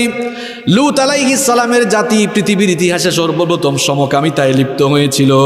পুরুষে পুরুষে যৌনতা, নারীতে নারীতে যৌনতার চর্চা পৃথিবীর ইতিহাসে লূত আলাইহিস সালামের জাতি প্রথমে শুরু করেছিল। লূত আলাইহিস সালামের এই জাতি শিরক করত, পাশাপাশি তারা সমকামিতায় লিপ্ত ছিল। লূত আলাইহিস সালাম তাদেরকে একত্ববাদী রবের দাওয়াত দিলেন। দাওয়াত প্রত্যাখ্যান করে তারা শিরক আর এই সমকামিতায় যখন লিপ্ত রইল, অবশেষে আল্লাহ তাআলা জমিন উল্টায়া তাদেরকে ধ্বংস করে দিলেন। 5 নম্বর জাতির নাম হচ্ছে মাদিয়ান জাতি। এদের কাছে শুআইব আলাইহিস সালামকে আল্লাহ তাআলা নবী বানিয়ে পাঠিয়েছিলেন। এই মাদিয়ান জাতির লোকেরা শিরক, কুফর, ওজনে কম দেওয়া সহ নানা কুকর্মে লিপ্ত ছিল।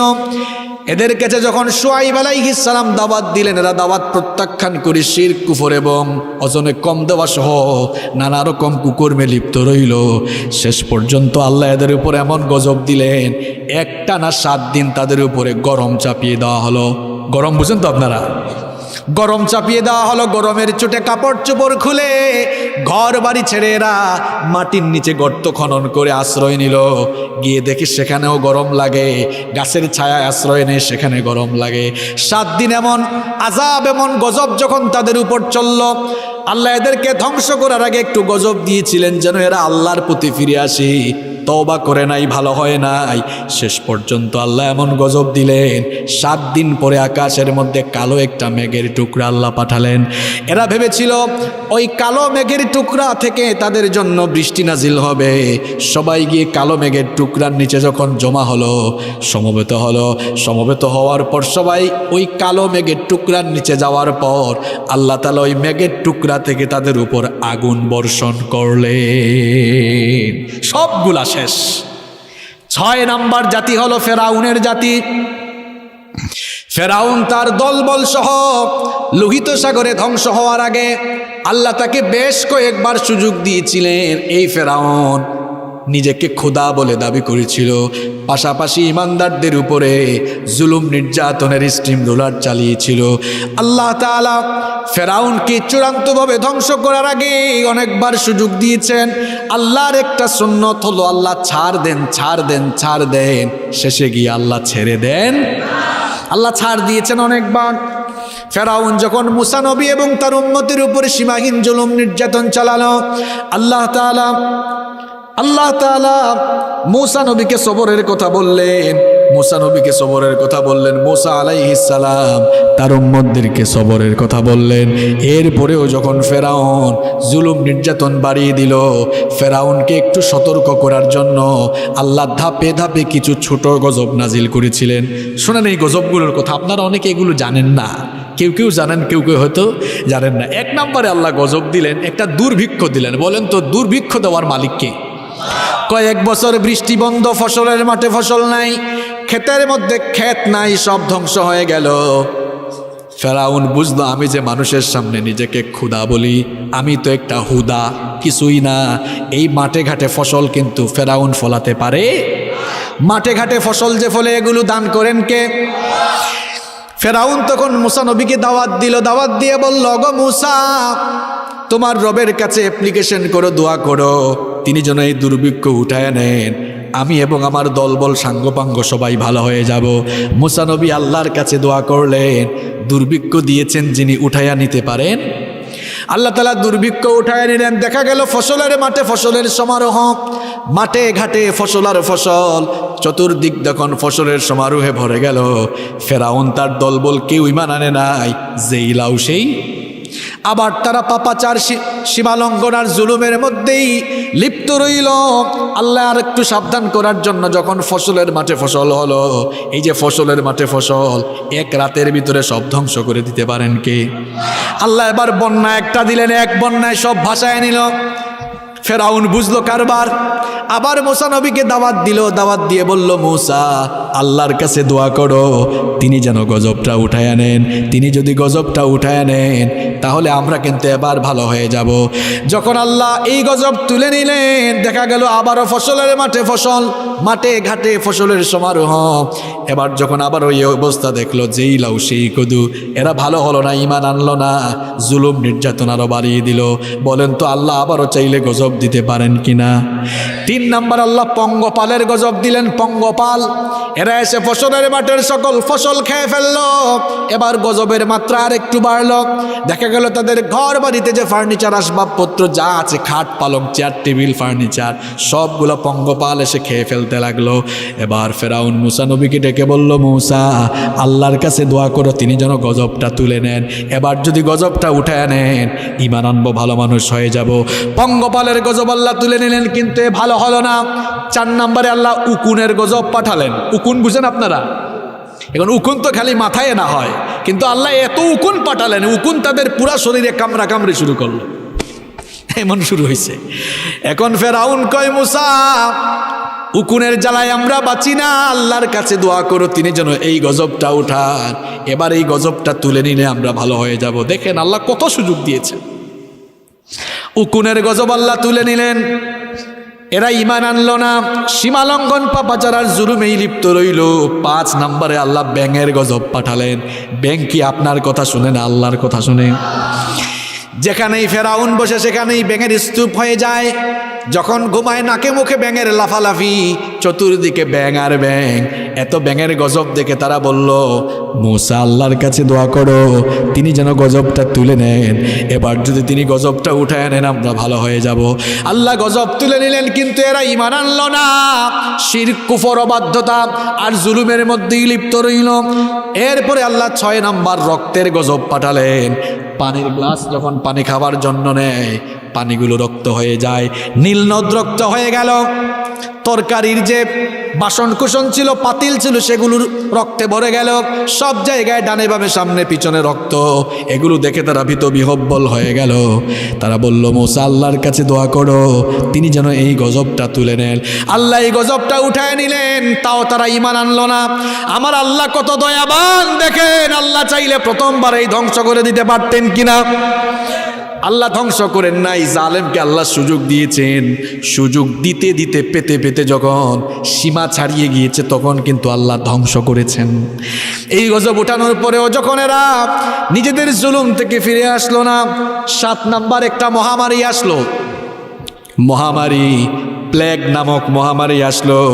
কোন রেওয়ায়াতে এসেছে একদিনে ফেরাউনের বংশের 70,000 মানুষ মারা গেছে। কয় হাজার?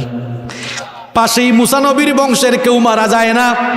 ওই যে একটু আগে বললাম আমেরিকা চিকিৎসায় গিয়ে লক্ষ লক্ষ মানুষ মারা যায়, এর বাংলাদেশে এখনো 30,000 হয় নাই। রহমত টাকার আপনি এখনো আল্লাহর কুদরত বুঝেন না, আল্লাহর রহমতও আপনি বুঝেন না।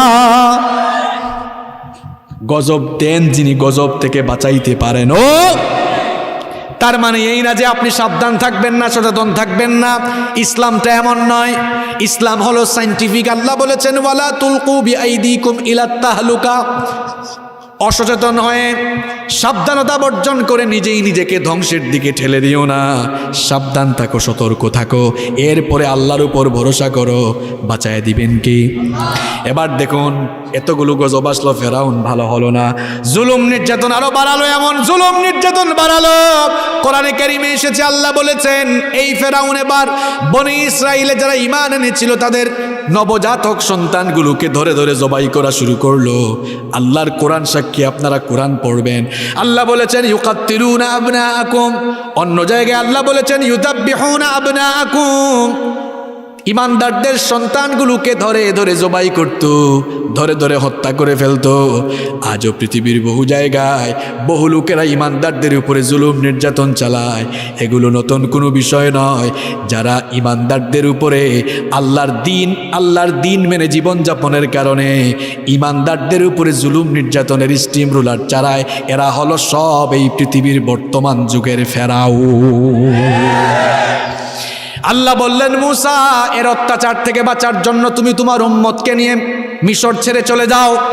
আল্লাহ আদেশ দিলেন তোমার উম্মতকে নিয়ে মিশর ছেড়ে হিজরত করো।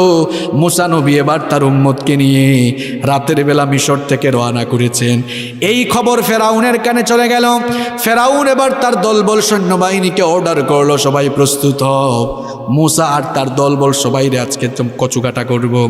মুসা নবী তার উম্মত নিয়ে যেতে যেতে যেতে যেতে পথ চলতে চলতে লোহিত সাগরের সামনে পৌঁছালেন। এখন তো সাগর কেমনে পাড়ি দিবেন? পেছনে হঠাৎ করে তার উম্মতের লোকেরা তাকায় দেখে পেছনে কার বাহিনী?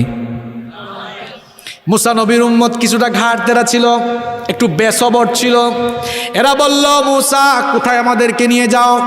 এখন তো সামনে সাগর, পেছনে ফেরাউনের বাহিনী, সামনে গেলেও মরব, পেছনে গেলেও মরব, কোন জায়গায় আমাদেরকে নিয়ে আসলা? বলেন তো, মুসা নবী নিয়ে আসছেন নাকি আল্লাহর আদেশে আসছেন?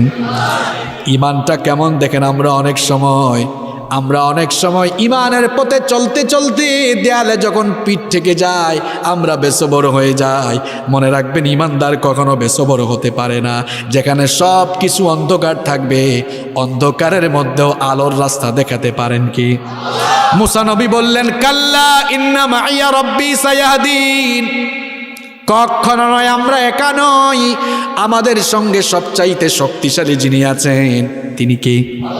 বললেন, আল্লাহ আমাদের সাথে আছেন। ফ্রাস্ট্রেট হয় না, হতাশ হয়ে যাও না।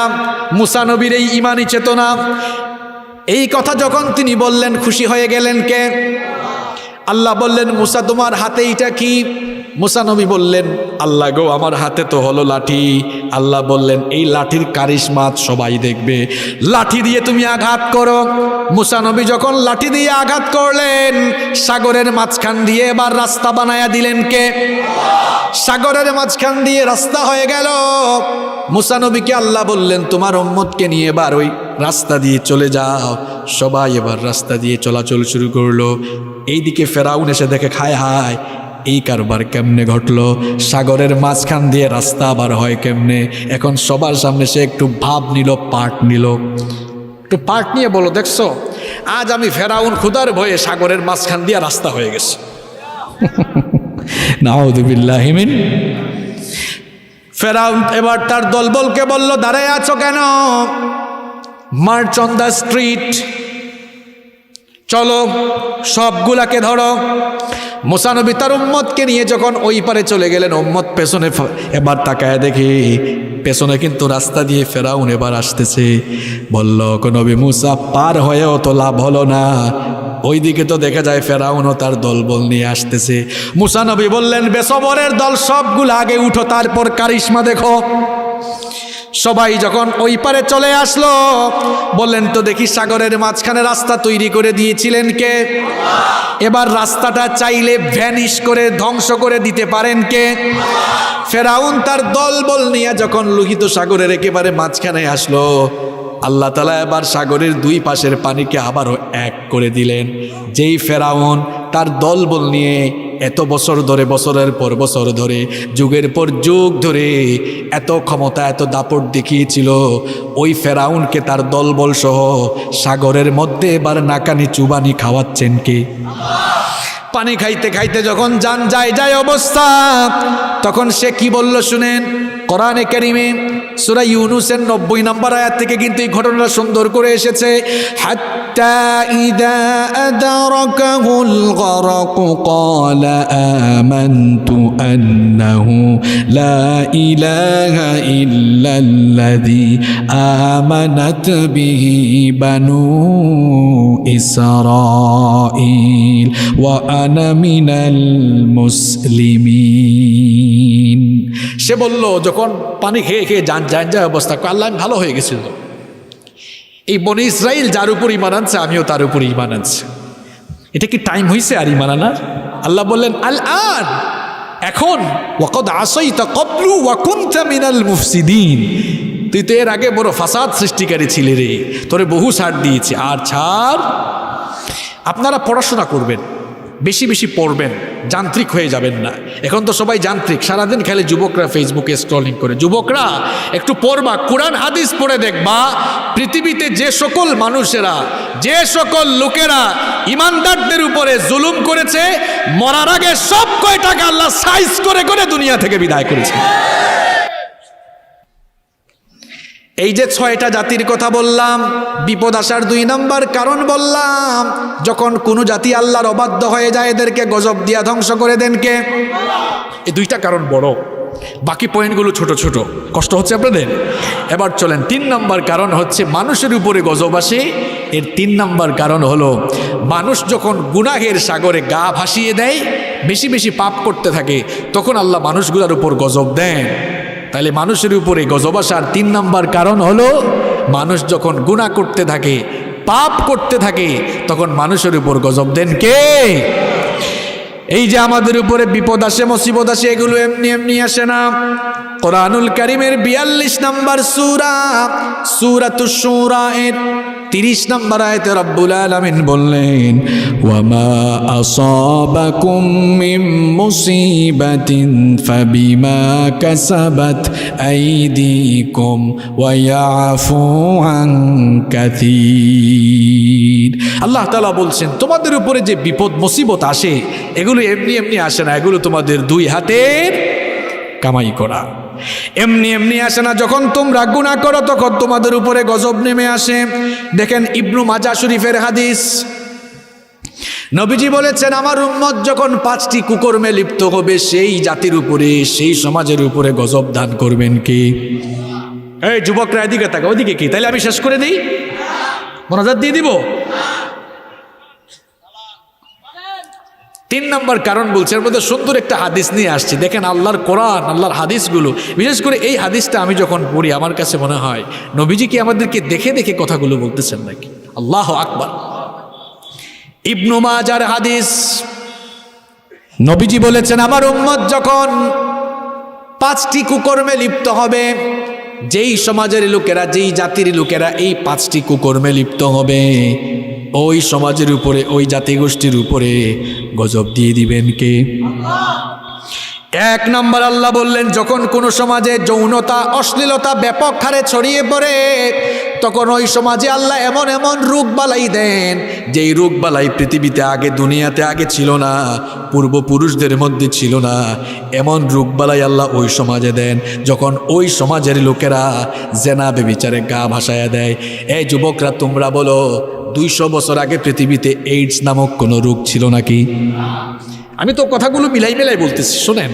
200 বছর আগে দুনিয়াতে এইডস ছিল না। যখন আমরা বিয়ে শাদী ছাড়া অবাধ যৌনতা শুরু করলাম, আজকে পশ্চিমা বিশ্বগুলোতে বিয়ে শাদী ছাড়া এক একজনের 10টা 15টা করে গার্লফ্রেন্ড। এখন এই কালচার আমার দেশেও আমদানি হয়েছে। এখন বিয়ে মানুষ গোপন রাখতেছে, বিয়ে গোপন রাখতেছে, বাচ্চা হওয়ার পরে অনেকে নাকি বিয়ের অনুষ্ঠান করবে। কোন কালচার এখন চলে আসছে চিন্তা করছেন আপনি?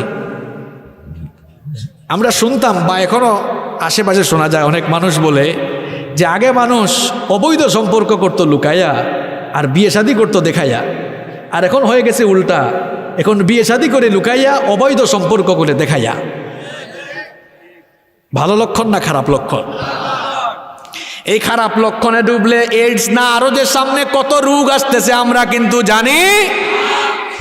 আমরা যখন পর্দার বিরুদ্ধে অবস্থান নিলাম, আমরা যখন আমাদের নারীদেরকে বেপরদা বানায় দিলাম, পৃথিবীতে 3 বছর আগেও করোনা ছিল না। আল্লাহ এমন গজব দিলেন, নারী হোক আর পুরুষ হোক সবাই এখন কি পড়ে? সব এখন প্যাকেট, সব এখন পর্দার ভেতরে। আরে বাপরে বাপ, যারা একটু বেশি সচেতন দেখা যায় শুধু মাস্ক না, হেলমেট আরেকটা লাগায়, দেখলে মনে হয় নাসা থেকে মহাকাশ বিজ্ঞানী নেমে আসছে। আছে এরকম। ভবিষ্যতে এটা আখিরি জামানার উম্মতের ব্যাপারে নবীজি হাদিসটা বলেছেন, আখিরি জামানার উম্মতরা যখন এই গুনাহগুলোতে ছড়িয়ে, এই গুনাহগুলোতে যখন তারা গা ভাসিয়ে দিবে, এই রকম নতুন নতুন ভেরিয়েন্ট, নতুন নতুন রোগ ওই সমাজে দিবেন কে?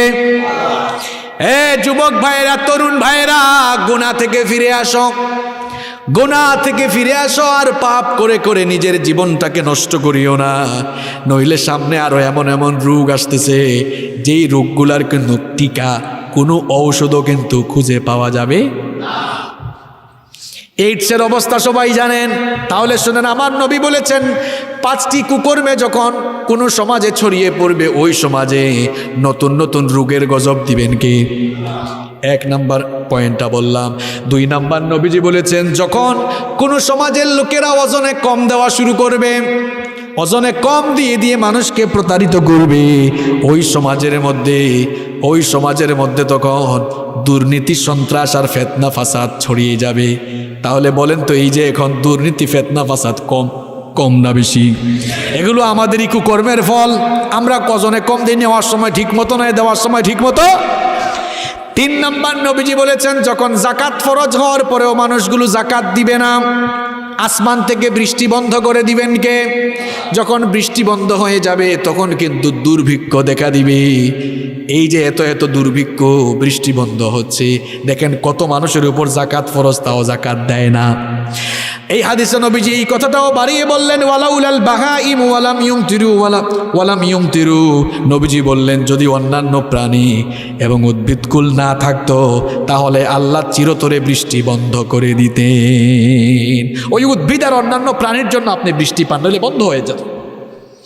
4 নাম্বার, নবীজি বলেছেন যখন কোনো সমাজে মানুষ আল্লাহ আর তার রাসূলের আনুগত্যের বিপরীত জীবনযাপন করবে, ওই সমাজে আল্লাহ তাদের শত্রুদেরকে ক্ষমতায় বসায় রাখবেন। গজব কিন্তু এমনি এমনি আসে না। আমি আগেই কোরআনের আয়াত বলেছি, মানুষ তার নিজের হাতে কামাই করে গজব নিয়ে আসে।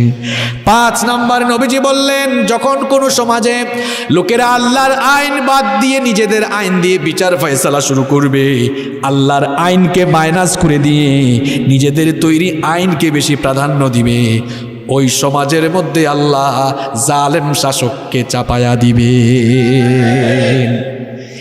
এরপরে আরেকটা হাদিস আমার মনে পড়ে গেল, নবীজি বলেছেন এই কাজগুলো যখন উম্মত করবে তাদের উপর আল্লাহর তরফ থেকে ডিরেক্ট গজব নেমে আসবে। খুব ভালো করে হাদিসটা শুনেন, নবীজি বলেছেন ইদা কানাল মাগনামু দুলা। এখানে আলেমরা বসে আছেন, হয়তো তারাও এই হাদিসটা সবাই পড়েছেন। ইদা কানাল মাগনামু দুলা, নবীজি বলেছেন যখন জনগণের আর রাষ্ট্রের সম্পদকে মানুষ নিজের সম্পদ মনে করে পেটের ভেতরে ঢুকাবে, তখন ওই সমাজে গজব দিবেন কে? এরকম বহু শেষরা চোর আর চামার আছে, আমরা খাটের নিচে জুতা রাখি আর তারা খাটের নিচে জনগণের তেল চুরি করে লুকায় রাখে। যেই সমাজে এগুলা চলে, ওই সমাজে গজব দিবেন কে? এই জন্য গজব আসা বন্ধ যদি করতে হয়, দুর্নীতিবাজদের দুর্নীতি বন্ধ করেন, চোরদের চুরি বন্ধ করেন, গজব তুলে নিবেন কে? এরপরে নবীজি বললেন ওয়াল আমানাতু মাগনামা। যখন লোকেরা আমানতের খেয়ানত করবে তখন ওই সমাজে গজব নেমে আসবে। এখন দেখবেন আমানতের টাকা রাখা হচ্ছে, নিজেই খায়া আমানতের টাকা পেটের ভিতর ঢুকায় রাখছে, আছে না নাই? এই রকম আমানতের খেয়ানত, এই কুকর্ম যখন চলবে সমাজে গজব আসবে। নবীজি বলেছেন ওয়াজ যাকাতু মাগরামা। মানুষ যখন যাকাতকে বোঝা মনে করবে, জরিমানার মতো মনে করবে, গজব দিবেন কে? এরপরে নবীজি বলেছেন ওয়া আতাআর রাজুলু যাওজাতাহু ওয়া আক্কা উম্মাহু। মানুষেরা যখন নিজের বউয়ের কথা বেশি শুনবে আর মায়ের কথার অবাধ্য হবে, গজব দিবেন কি? এই রকম কিছু কুসন্তান সমাজে আছে না নাই? বউর সাথে মিষ্টি ভাষায় কথা বলে, তার মা বুড়ি মানুষ, চিকিৎসা করানো দরকার। ছেলেকে বলল বাবারে আমার চিকিৎসা করাবে, একটু ডাক্তারে নিয়ে যাও। সবর করতে পারো না, ঝিরকি দেয়, ধমক দেয়, গলা উঁচু করে কথা বলে, চক্ষু লাল বানায় ফেলে। অথচ আল্লাহ বলেছেন এই গোলাম তোর মা বাবার সাথে কথা বলবি কেমনে শোন, ওয়া কুল লাহুমা কওলান কারীমা। ভাষায় মা বাবার সঙ্গে কথা বলো, শিখাচ্ছেন কি? যখন মানুষ তার মায়ের সঙ্গে কর্কশ ভাষায় কথা বলবে, গলা উঁচু করে কথা বলবে, আর বউয়ের সাথে মিষ্টি ভাষায় কথা বলবে, ওই লোকটার জীবনেও বিপদ মুসিবত গজব দিয়া রাখবেন কে? এরপরে নবীজি বলছেন ওয়া বাররা সাদিকাহু ওয়া জাফা আবাহু। এই যুবকরা যারা বিয়ে করেছেন শুনেন, যাদের ব্যবসা বাণিজ্যে লস আর লস, যাদের জীবনে ডানে বামে দুঃখ আর দুঃখ, হয়তো মা বাপকে আঘাত দিয়েছেন, আজকেই গিয়া মাফ চান। এমনি এমনি জীবনে দুঃখ কষ্ট আসে না। নবীজি বলেছেন শুনেন ওয়া বাররা সাদিকাহু ওয়া জাফা আবাহু। যখন মানুষেরা তার বাবার সঙ্গে কর্কশ ভাষায় কথা বলবে আর বন্ধুর সঙ্গে মিষ্টি ভাষায় কথা বলবে, এই চিত্র আমার সমাজে এখন কম না বেশি? পাশের বাড়ির দুস্থ এসে বলছে, দুস্থ বাড়িতে আছো? কয় হ্যাঁ দুস্থ আছি তো। খুব মিষ্টি ভাষায় জবাব। আর বাপ অসুস্থ, বাজান একটু তুলে দাও না, এত টাকা নাকি করো কোন আছে এরকম? বেয়াদব, তুমি যে তোমার বাপকে এরকম ধমক দিলা, তুমি তো ছোটবেলায় ভে ভে করে কান্না করতা, কান্না ছাড়া ভাষা ছিল না, তুমি কান্না করলেই তোমার বাপ সব কাজ ফলায়া থুইয়া তোমাকে এসে কুলে নিয়েছে। ওই বাপকে ধমক দাও, কত বড় বেয়াদব তুমি। ওই বাবার সাথে মাথাটা উঁচা না করে বিনয়ের ভাষায় নম্র কণ্ঠে কথা বলতে হবে। আদেশটা কার? যেই বেয়াদবগুলো মা বাবার সঙ্গে এমন বেয়াদবি করে গিয়ে দেখেন এদের জীবনে সুখ শান্তি নাই। যারা নিজেদের বউকে প্রাধান্য দিয়ে মা বাবার সঙ্গে এমন করেন, খোঁজ নিয়ে দেখেন আপনার বউ আরেকজনের সঙ্গে পরকিয়া করে। এইটা হলে আল্লাহর বিচার। আপনার জীবনে কোনো না কোনো দিকে আল্লাহ গজব দিয়া রাখবেন, সুখ পাবেন না, শান্তি পাবেন না। মনে করেন না জন্মদাতা মা আর বাপকে অসুখী রেখে আপনি সুখী হয়ে যাবেন না, এটা কখনো সম্ভব না। আমার আপনার কথা মিথ্যা হইতে পারে, নবীজির কথা মিথ্যা হইতে পারে, আমার কথা মিথ্যা হতে পারে, আপনার কথা মিথ্যা হতে পারে, নবীর কথা কখনো মিথ্যা হতে পারে। এখানেও যদি এমন কেউ থাকে মিলাইয়া দেখেন, জীবনে যাদের অশান্তি আছে, দুঃখ কষ্ট আছে, বিপদ আছে, হয়তো কোনো না কোনোভাবে আপনি আপনার মা বাপকে আঘাত দিয়ে ফেলেছেন, যান আজ মাহফিল থেকে বাড়ি গিয়া পা ধরে মাফ চান, দেখবেন মা বাবার দিলটা বড় নরম। পা ধরে যখন মাফ চাইবেন আপনাকে মাফ করে দিতে পারে কিনা বলেন? এখানে এত মানুষ কারা এত ওয়াজ করে? হ্যাঁ, ভলান্টিয়ার ভাইরা, তোমরা যারা মাহফিলের দায়িত্ব পালন করো, এগুলা শিখো, মাহফিলের পরিবেশ আগে শিখো। আমাদেরকে নিয়ে আসলে কথা বলার পরিবেশ তৈরি করে দিতে হবে। আমরা কোনো আউল ফাউল বাউল না। অনেকে আছে দেখবেন মাহফিলে উঠে আউল বাউল ফাউল, কিছুক্ষণ পরপর গান গায়। এখানে গান চলতেছে, কুরআন হাদিসের বাইরে একটা কথা হচ্ছে, বাস্তবিক কথা এগুলো। পরিবেশকে সুন্দর রাখুন। রাগ করছেন আপনারা? এরপরে দেখেন নবীজি বলেছেন গজব আসার আরো কি কি কারণ আছে শোনো। ওয়ারতাফাতিল আসওয়াতু ফিল মাসাজিদ, মসজিদগুলোতে যখন অনর্থক হই হুল্লাই দেখেন, এখানে সুন্দর আলোচনা করে, সুন্দর আলোচনা চলে, এরা হই হুল্লা করে, শয়তান ধরছে নি কোনো আল্লাহ জানে। এরপরে নবীজি বলেছেন শোনো, সমাজে গজব আসার আরো কারণ আছে। নবীজি বলেছেন ওয়া কানা যাইমুল কওমি আরদালাহুম। এই হাদিসটা যখন আমি পড়ি মনে হয় নবীজি কি এখন আমাদেরকে দেখে দেখে কথাগুলো বলতেছেন কিনা। ওয়া কানা যাইমুল কওমি আরদালাহুম, নবীজি বলেছেন যখন নিকৃষ্ট চরিত্রের লোকেরা সমাজের নেতা হয়ে যাবে, ওই সমাজে তখন গজব নেমে আসবে। এখন আল্লাহওয়ালা কোরআনওয়ালা লোকগুলো জেলখানার ভেতরে, চোর ডাকাত সন্ত্রাস চাঁদাবাজগুলো দেখা যাচ্ছে বুক ফুলাইয়া হাঁটতেছে। লক্ষণ কিন্তু ভালো না। এটা আমার ভাষায় নয়, নবীজির ভাষায় লক্ষণ বড় খারাপ। আপনি যদি রাগ করেন নবীর সঙ্গে গিয়ে রাগ করেন, হাসিবুর রহমানের সাথে না। এই জন্য বলেছি নবীজি কি দেখে দেখে কথাগুলো বলতেছেন কিনা। এরপরে দেখেন নবীজি বলেছেন ওয়া উকরিমার রাজুলু মাখাফাতা শাররিহি, লোকেরা যখন ভয়ে ভয়ে মানুষগুলোকে সম্মান করবে, আহারে লোকটারে সম্মান না করলে আমারে ধরবে, ওই লোকটার ভয়ে যদি হক কথা বলে ফেলি আমারেও ধরতে পারে। এই রকম কালচার, এই রকম চিত্র এখন সমাজে কম না বেশি। এখন মসজিদের মিম্বরে বসে ইমাম সাহেব ঠিকমতো কথাও বলতে পারে না। এক হুজুর সুদের বিরুদ্ধে ওয়াজ করবে, প্রস্তুতি নিয়েছে, নতুন চাকরি পেয়েছে মসজিদে, সুদের বিরুদ্ধে ওয়াজ করছে, কিছুক্ষণ পর সভাপতি কাশি দেন, ভাবছে ওয়াজিটা কমন পড়ছে, চিন্তা করছে চাকরি বাঁচানো দরকার। কিছুক্ষণ পর সুদের ওয়াজ বাদ দিয়া ঘুষের ওয়াজ শুরু করছে। এবার সেক্রেটারি কয় হুজুর বুঝছে এই ওয়াজও কমন, এটাও বাদ দেওয়া দরকার, চাকরিটা তো বাঁচানো দরকার।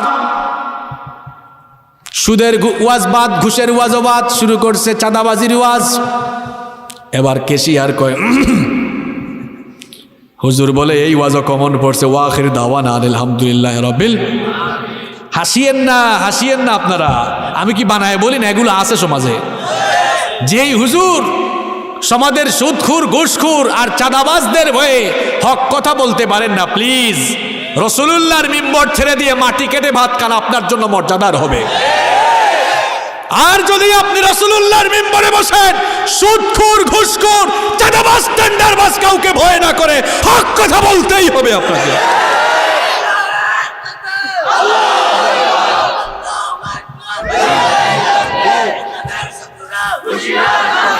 এরপরে নবীজি বলেছেন ওয়াশুরিবাতিল খুমুর, মানুষেরা যখন মদ পানকে হালাল মনে করবে, ফ্যাশন মনে করবে, গজব দিবেন কে? এখন মদ পান ফ্যাশন হয়ে গেছে। টিভিতে দেখলাম কিছু নর্তকীদেরকে র্যাব ধরলো, তারপরে এদের, আমরা তো ড্রয়িং রুমের মধ্যে কত জিনিস সাজায় রাখি, তারা মদের বোতল সাজায় রাখছে। টিভিতে রিপোর্ট আপনারা দেখেছেন, জবানবন্দিতে তারা বলে এমনি এগুলা সাজায় রাখছি। আমি কি বানায় বলেছি নাকি? এগুলো কিন্তু গজব আসার কারণ। এই জন্য করোনা নামক গজব আসা যদি বন্ধ করতে হয়, মসজিদকে সীমিত পরিসরে নয়, বরং এই মদ আর ক্যাসিনোর বার বল বন্ধ করে দাও। যা বন্ধ করে দরকার সেগুলো বন্ধ করেন। ওয়ালু বিসাল হারির, নবীজি বলেছেন মানুষ যখন রেশমি পোশাক পরিধানকে হালাল মনে করবে, গজব দিবেন কে? মিলান আপনি, গজব কি এমনি এমনি আসতেছে মিয়া?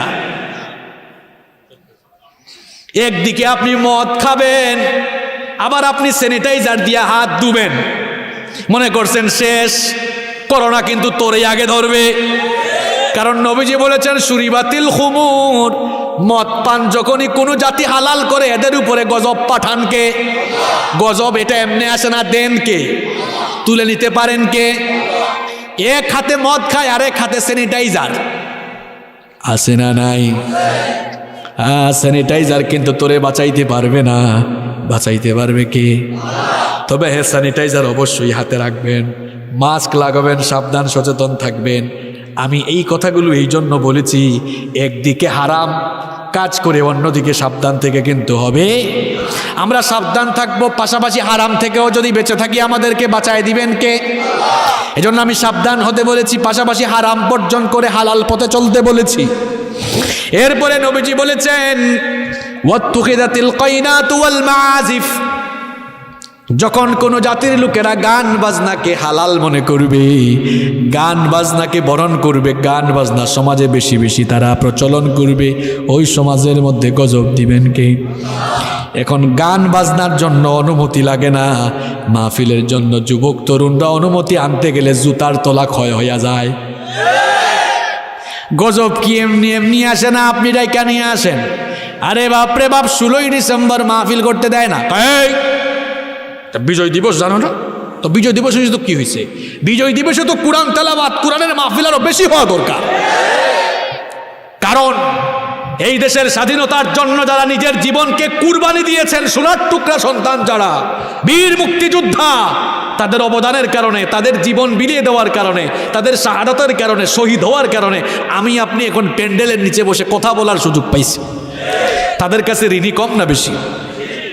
হ্যাঁ, মুসলমানের সন্তানরা সবাইকে বলতেছি, একজন লোক সাঁতার জানে না, নদীতে ফেলে দেওয়া হলো। নদীর পারে যদি কিছু মানুষ থাকে, নদীতে পড়ে যাওয়া লোকটা এদের কাছে সাহায্য চাইবে কি চাইবে না? বলবে ভাই রে একটু তুল, একটু সাহায্য কর। সাঁতার না জানা একটা লোককে নদীতে ফেলে দিলে সে যেমন অসহায়ের মতো, নদীর পারে থাকা লোকগুলোর কাছে সাহায্যের প্রার্থী হয়। কবরে শুয়ে থাকা মানুষগুলো জীবিতদের দিকে তাকায় থাকে, কখন তারা আমাদের জন্য দোয়া করবে। যাদের শাহাদাতের কারণে সোনার বাংলাদেশ পেয়েছ, তারা কিন্তু তাকায় আছে একটু দোয়া কখন করব। আর তুমি বুঝি গান বাজনা করো। এই জন্য আমি বলি, এই দেশের আলেম ওলামারা হচ্ছেন প্রকৃত দেশপ্রেমিক। কারণ আমরা 21শে ফেব্রুয়ারি আর 16ই ডিসেম্বর আসলে গান বাজনা, নাচানাচি, ফালাফালি করা নয়, কোরআন তেলাওয়াত করে, কোরআনের মাহফিল করে, জিকির আজকার, দুরূদ পড়ে আমরা শহীদদের জন্য কেঁদে কেঁদে আমরা দোয়া করি।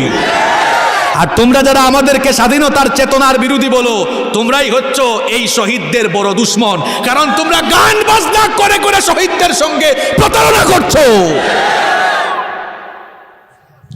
যা করা দরকার সেটা করো না, রাজনীতি বাদ দাও মিয়া। বিবেক থাকলে বিবেক দিয়া বুঝো। দল মত নির্বিশেষে সবাই মিলে শহীদদের জন্য দোয়া করার দরকার আছে না নাই? যেই লোক দোয়া করবে না একটা নিমুখ হারাম। শুধু নিমুখ হারাম নয়, এর নিমুখ হারামের ঘরের নিমুখ হারাম বলতে হবে। কারণ যাদের অবদানে, যাদের শাহাদাতের কারণে দেশটা পেয়েছে, এদের জন্য দোয়া বেশি বেশি করার দরকার আছে না নাই? গান বাজনার অনুমতি লাগে না। মাহফিলের জন্য জুতার তোলা ক্ষয় হয় কেন? নবীজি বলেছেন গান বাজনা যে সমাজে বাড়বে ওই সমাজে আল্লাহর গজব বাড়বে। এই জন্য কোরআনের মাহফিল বেশি বেশি বাড়ান, আল্লাহর জিকিরের পরিবেশ বাড়ান, গান বাজনার আসরগুলা বন্ধ করেন। গজব উঠায়া নিবেন কে? তাহলে গজব আসার 3 নাম্বার কারণ বললাম, আপনাদের কি খারাপ লাগে? মানুষ যখন গুনাহের সাগরে গা ভাসায়, গজব দেন কে? কয়টা কারণ বলছি? আর 12 মিনিট থাকতে পারবেন না ইনশাল্লাহ? 11টা শেষ করবো, কষ্ট হচ্ছে আপনাদের? এরপরে নাম্বার 4, 4 নাম্বার গজব আসার 4 নাম্বার, আল্লাহ তাআলা গজব আসার 4 নাম্বার কারণ বলতেছেন, মাঝে মাঝে ইমানি তেজ বেশি হইল এই আপনার বিপদ আসে। কথাটা শুনে 4 নম্বর পয়েন্টটা বেশি গুরুত্বপূর্ণ। আল্লাহ বলতেছেন ইমানি তেজ যার যত বেশি, তার জীবনে বিপদ আপদ আল্লাহর তরফ থেকে পরীক্ষা তত। শুধু নাচ গান আর পাপাচারে যারা থাকবে তাদের উপরেই গজব আসবে না, ইমানদারদের উপরেও বিপদ আসবে। অনেক মানুষ আছে মূর্খ, কোরআনটা তো ঠিক মতো, আরে ভাই কোরআন গবেষণা করবে দূরের কথা, সে এখন আউযুবিল্লাহ বিসমিল্লাহ শুদ্ধ করে পারে না। হে বলে এত বড় হুজুর, এত বড় আলেম, এত বড় হুজুর, এত বড় আলেম, সে কেন আজ এই অপরাধী বুচ্ছি তলে তলে কিছু করছে? এর মানে আপনি কোরআন পড়েন নাই। সূরা আনকাবুত ওপেন করেন, আল্লাহর কালাম হাতে নেন, 29 নম্বর সূরা আনকাবুত খুলে দেখেন। প্রথমেই আল্লাহ বলেছেন আহাসিবান নাসু আইয়ুতরাকু আইয়াকুলু আমান্না ওয়া হুম লা ইফতানুন। আল্লাহ বলেছেন মানুষ কি মনে করেছে ইমানের ঘোষণা দিলেই তারা নিস্তার পাবে? ইমানের ঘোষণা দিয়েছে এরপরেই কি আমি তাকে ছেড়ে দেব নাকি? ওয়া হুম লা ইফতানুন, আমি কি তার ইমানের পরীক্ষা নেব না?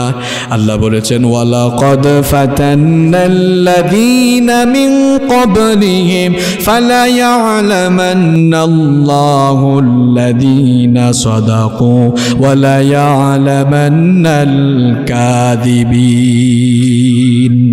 আল্লাহ তাআলা বলছেন অবশ্যই আমি তোমাদেরকে, আমার রোজাও জিহাদের অংশ, যাকাতও জিহাদের অংশ, কারণ আমরা এই ইবাদতগুলো করি শয়তানের বিরুদ্ধে। পরাজিত করে এখানে বসেছেন, সময় কুরবানি করে এখানে আপনারা বসেছেন। তাহলে সমস্ত ভালো কাজ হচ্ছে জিহাদের অন্তর্ভুক্ত। অনেকে মনে করে যুদ্ধটাই জিহাদ না, যুদ্ধের আরবি হচ্ছে কি না যুবকরা? ওয়ার মানে কি? যুদ্ধ। এটাকে আরবিতে বলা হয় হারবন। তো এই যে যুদ্ধ বিগ্রহ, অর্থাৎ যদি কোনো দেশে মুসলমানরা তাদের রাষ্ট্রপ্রধানের নেতৃত্বে আল্লাহর দ্বীনের জন্য যদি শত্রুপক্ষের আক্রমণ আসার পরে তারা ঝাঁপিয়ে পড়ে, ওইটাকে জিহাদ বলা হয় না, ওটা জিহাদের একটা লাস্ট স্টেপ, যেটাকে আরবিতে বলা হয় কিতাল ফি সাবিলিল্লাহ, আল্লাহর রাস্তায় লড়াই করা। কিন্তু ওইটা জিহাদ নয়, ওটাই শুধুমাত্র জিহাদ নয়। তাহলে মানুষ যখন জিহাদ থেকে দূরে সরে যাবে, গজব দিবেন কে? আমার একটা ঘটনা মনে পড়ছে, আমি কি বলবো? ছোট্ট ঘটনা শোনেন। এই যে একটু আগে ফেরাউন আর তার দলবলের কাহিনী বলছি না, এদেরকে আল্লাহ সাগরে ডুবাইয়া মারলেন, আর মুসা নবী তার উম্মত সহ আল্লাহ সাগর পাস করে নাজাত দিলেন। পরবর্তী ঘটনা আমরা অনেকে জানি না, এর পরবর্তী ঘটনা আমরা অনেকে জানি না। পরবর্তী ঘটনাটা কি ঘটছিল? মুসা নবী এবং তার উম্মতকে আল্লাহ আদেশ দিয়েছিলেন যে তোমরা আল আরদুল মুকাদ্দাসা, এই ঘুরাই দেন, এটা মানুষ শুনুক, শোনা যাচ্ছে? তাহলে ঠিক আছে, শোনেন। আল আরদুল মুকাদ্দাসা, কোরআনে আল্লাহ বলেছেন আল আরদুল মুকাদ্দাসা, পবিত্র ভূমি, অর্থাৎ বাইতুল মুকাদ্দাস এবং সিরিয়া তার আশপাশের সব অঞ্চল, এখানে তোমরা চলে যাও। সেই সময় ওই অঞ্চলকে দখল করে রেখেছিল আমালেকা সম্প্রদায়। যুবকরা শোনো, কোন সম্প্রদায়? আমালেকা। সেই সময়ে আমালেকা সম্প্রদায় ছিল পৃথিবীর সবচেয়ে সুপার পাওয়ার, অনেক শক্তিশালী। আল্লাহ বললেন তোমরা ওখানে যাও, এরা তোমাদেরকে বাধা দিবে, কিন্তু তোমরা বাধা দিলে এদের সাথে যুদ্ধ করবা।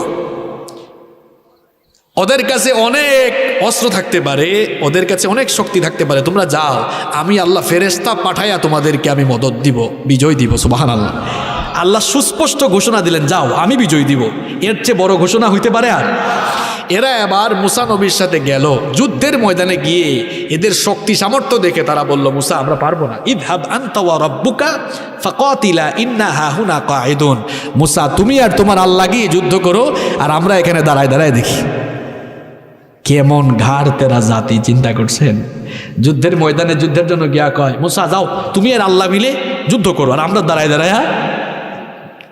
আল্লাহর অবাধ্য হওয়ার কারণে কি গজব দিলেন আল্লাহ? শোনেন আমার কথা, কি গজবটা দিলেন আল্লাহ, কি গজব দিলেন? ওই 30 প্রান্তরে আল্লাহ এদেরকে 40 বছরের বন্দি করে রাখলেন। কত বছর? এমন বন্দি, এটা কোনো এমন একটা জেলখানা, যে আপনারা হয়তো জেলখানা অনেকে দেখছেন, কি থাকে, শিকল থাকে, তাই না, গ্রিল থাকে, এরকম কোনো গ্রিল টেন নাই, কিন্তু এমন জেলখানা প্রত্যেক দিন সকালবেলা তারা হাঁটা শুরু করে মিশরে যাওয়ার উদ্দেশ্যে। সকালবেলা হাঁটা শুরু করে সন্ধ্যাবেলা দেখে যে সকালবেলা যেখান থেকে হাঁটা শুরু করছে আবার ওই জায়গাতেই আসছে। এই দশা, এই শাস্তি কত বছর চলল? ওই যে মানুষ বলে না কি, ঢুস খাইলে এদের অবস্থা হইলো এমন। এরা বুঝলো আরে আল্লাহর আদেশ অমান্য করছে, এই জন্যই অবস্থা। পরে বলল তারা, ঠিক আছে আমরা আল্লাহর আদেশ মানবো, আমরা এদের বিরুদ্ধে লড়াই করব। কারণ আমাদের তো একটা আশার জায়গা আছে, আল্লাহ বলেছেন আমাদেরকে বিজয় দিবেন। তারা এবার গেল, আল্লাহ তাদেরকে বিজয় দিলেন। এরপরে আল্লাহ বললেন, শোনো, বিজয়টা তো তোমরা ছিনাইয়া আনো নাই, বিজয়টা দিয়েছেন কে? একটু জোরে বলেন কে? মজার ঘটনা এবার শুনেন।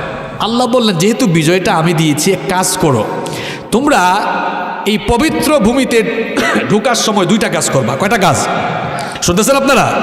2টা কাজ। দেখেন আল্লাহ তাআলা কোরআনুল কারীমের 2 নম্বর সূরা সূরাতুল বাকারা এর 58 নম্বর আয়াত থেকে বলছেন, ওয়া ইয কুলনা দখুলু হাযিহিল ক্বরয়াতা ফাকুলু মিনহা হাইথু শি'তুম রাগাদাও ওয়াদখুলুল বাবা সুজ্জাদাও ওয়া কুলু হিত্তাতুন নাগফির লাকুম খাতায়াকুম ওয়া সানাজিদুল মুহসিনিন। আল্লাহ তাআলা বলছেন, আর যখন আমি তাদেরকে বললাম এই নগরীতে প্রবেশ করো, আর যা মন চায় ইচ্ছা মতো আহার করো, আর ঢোকার সময় 2টা কাজ। কয়টা কাজের কথা বলছি?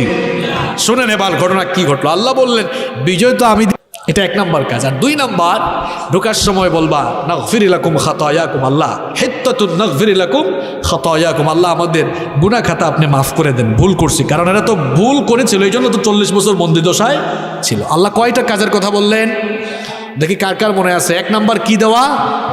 মাশাআল্লাহ মনে আছে। 2 নম্বর কি চাওয়া? ক্ষমা চাওয়া। এবার শুনেন কাজটা করলো কি এরা?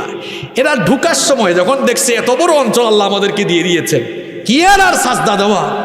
আল্লাহ বলছেন মাথা নোয়াইয়া সাজদা দে। এমন ঘাট তেরা জাতি, এরা সামনে 1 ঠ্যাং আর পেছনে 1 ঠ্যাং দিয়া এমনে ঢুকছে, মাথা সোজা করে ঢুকছে, সাজদা দেয় না। এটা করলো 1 নম্বর বেঈমানি।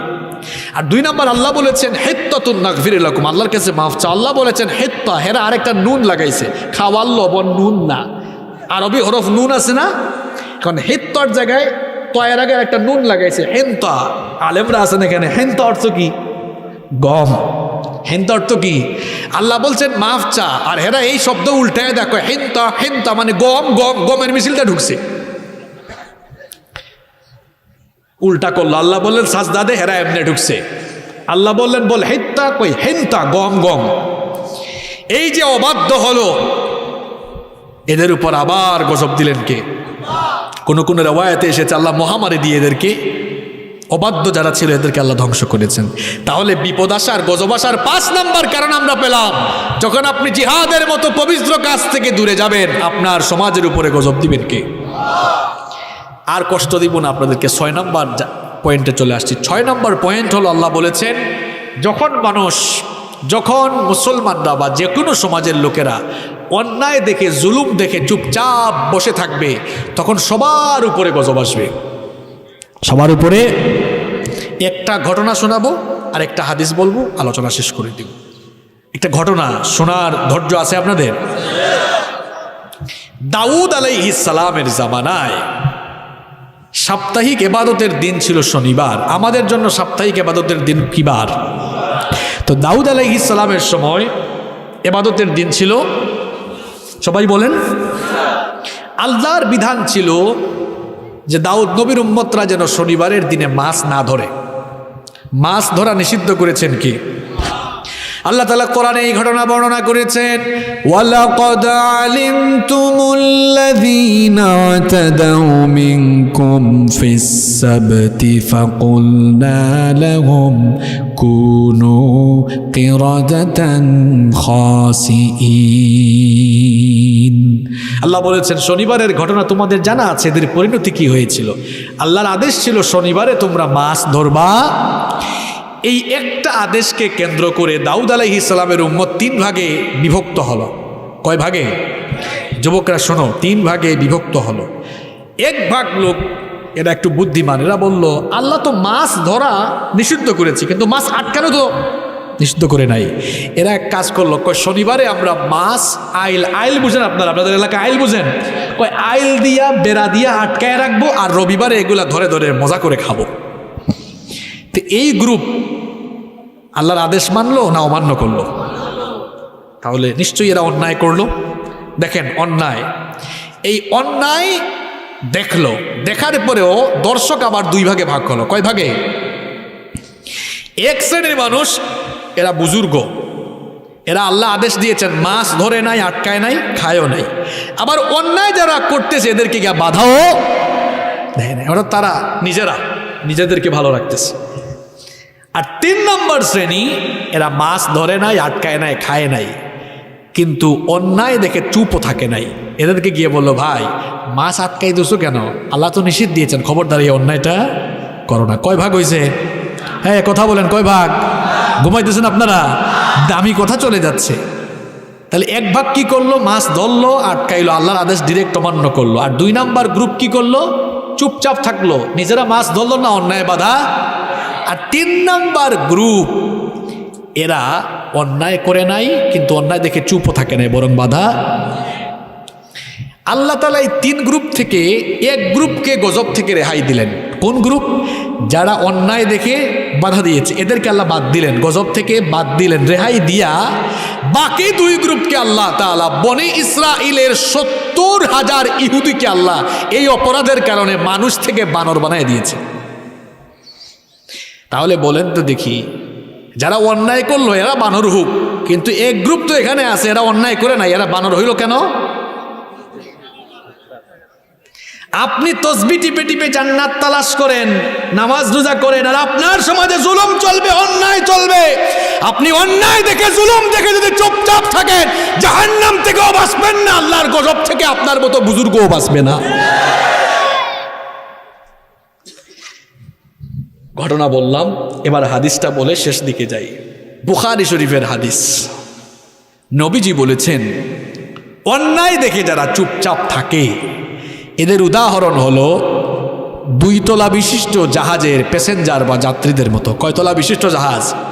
জাহাজ বুঝেন আপনারা? জাহাজ, আচ্ছা 2 তলা বিশিষ্ট জাহাজ, জাহাজের উপরের তলায়ও যাত্রী আছে, নিচের তলায়ও। এবার শুনেন, জাহাজের মধ্যে যাত্রী আছে, পানি পান করা লাগবে না? এখন পানির ব্যবস্থা শুধু উপরে আছে, নিচতলায়। নিচের তলার লোকরা পানির দরকার হলে উপরের তলায় গিয়ে পানি আনে। কারণ উপরের তলার লোকেরা বিরক্ত হয়েছে, এটা কিন্তু কিচ্ছা কাহিনী না, নবীজির হাদিস শোনাচ্ছি আপনাদেরকে। উপরের তলার লোকেরা বিরক্ত হয়ে গেল, কয় তোরা খালি বারবার নিচের তলা থেকে উপরের তলায় আসিস, হ্যাঁ ব্যাপারটা কেমন লাগে না?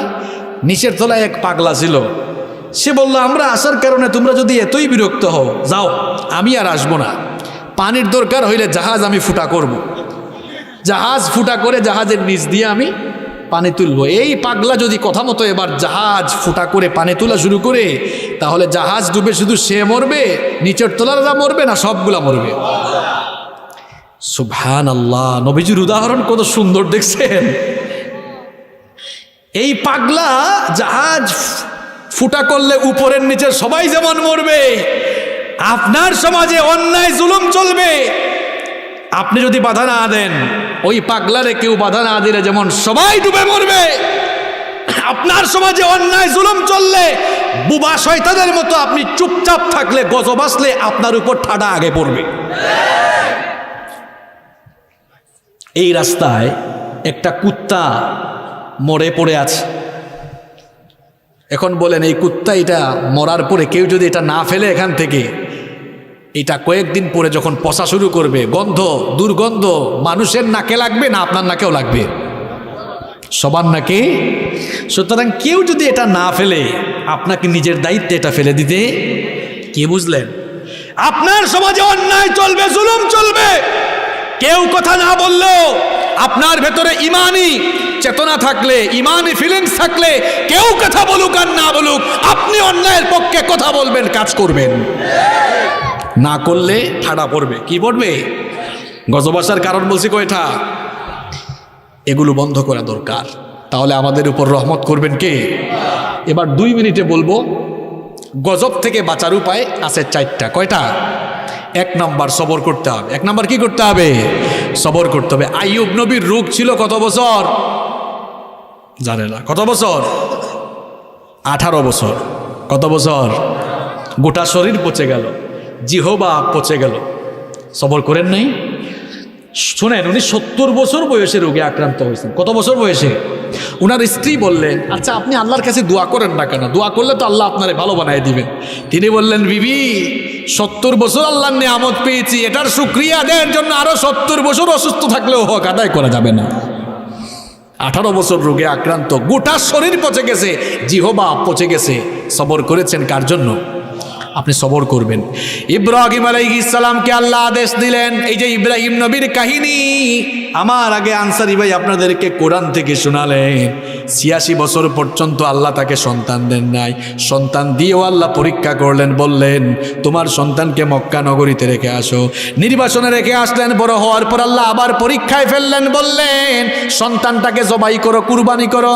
তিনি যখন সন্তানটাকে কুরবানির কথা বললেন, সন্তান কি দৌড় দিয়েছেন নাকি?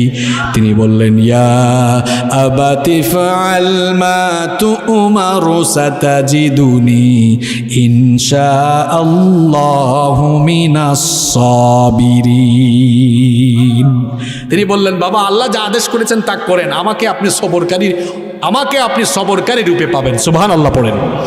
বিপদ আসলে, কষ্ট দুঃখ গজব আসলে কি করতে হবে? সবর। 2 নম্বর তাওয়াক্কুল করতে হবে কার উপরে? ওমাই ইয়াতাওয়াক্কাল আলাল্লাহি ফাহুয়া হাসবুহ। যে আল্লাহর উপর তাওয়াক্কুল করে তার জন্য আল্লাহ এনাফ, যথেষ্ট। 3 নম্বর বিপদ মুসিবত আসলে দোয়া করবেন। ইউনুস নবীর কাহিনী আমরা জানি। মাছের পেটের ভেতরে গেলেন, একটা অন্ধকার নয় 3টা অন্ধকারে তিনি পড়ে গেলেন। 1 নম্বর অন্ধকার হলো রাতের অন্ধকার, 2 নম্বর অন্ধকার হলো সমুদ্রের তলদেশের অন্ধকার, 3 নম্বর অন্ধকার হলো মাছের পেটের ভেতরের অন্ধকার। এই ত্রিবিধি অন্ধকারে নিমজ্জিত হয়ে তিনি দোয়া করেছেন কার কাছে? তিনি বললেন, লা ইলাহা ইল্লা আনতা সুবহানাকা ইন্নী কুনতু মিনাজ জালিমিন। ইউনুস নবীর এই দোয়া আসমান জমিনের কেউ না শুনলেও শুনেছেন কে? আল্লাহ তাআলা জবাব দিলেন, ফাস্তাজাবনা লাহু ওয়া নাজ্জাইনাহু মিনাল গাম্মি ওয়া কাযালিকা নুনজিল মুমিনিন। আল্লাহ বললেন, আমি আমার ইউনুসের দোয়া, তার ফরিয়াদের ডাকের জবাব দিলাম, তাকে তার বিপদ থেকে বাঁচালাম। ওয়া কাযালিকা, এইভাবে করে ইমানদাররা, মুমিনরাও যদি বিপদে পড়ে আমার কাছে সাহায্য চায়, মুমিনদেরকেও বিপদ থেকে বাঁচায় দিবেন কে? দোয়া করবেন, বেশি বেশি দোয়া করবেন। এই যে করোনার গজব আসছে, দোয়া করেন বেশি বেশি আল্লাহর কাছে।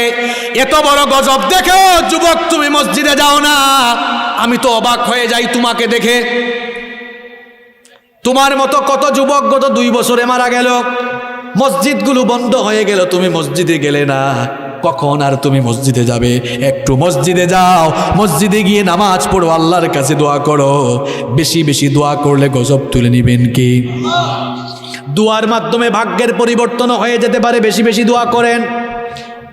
অনেকগুলো দোয়া রয়েছে।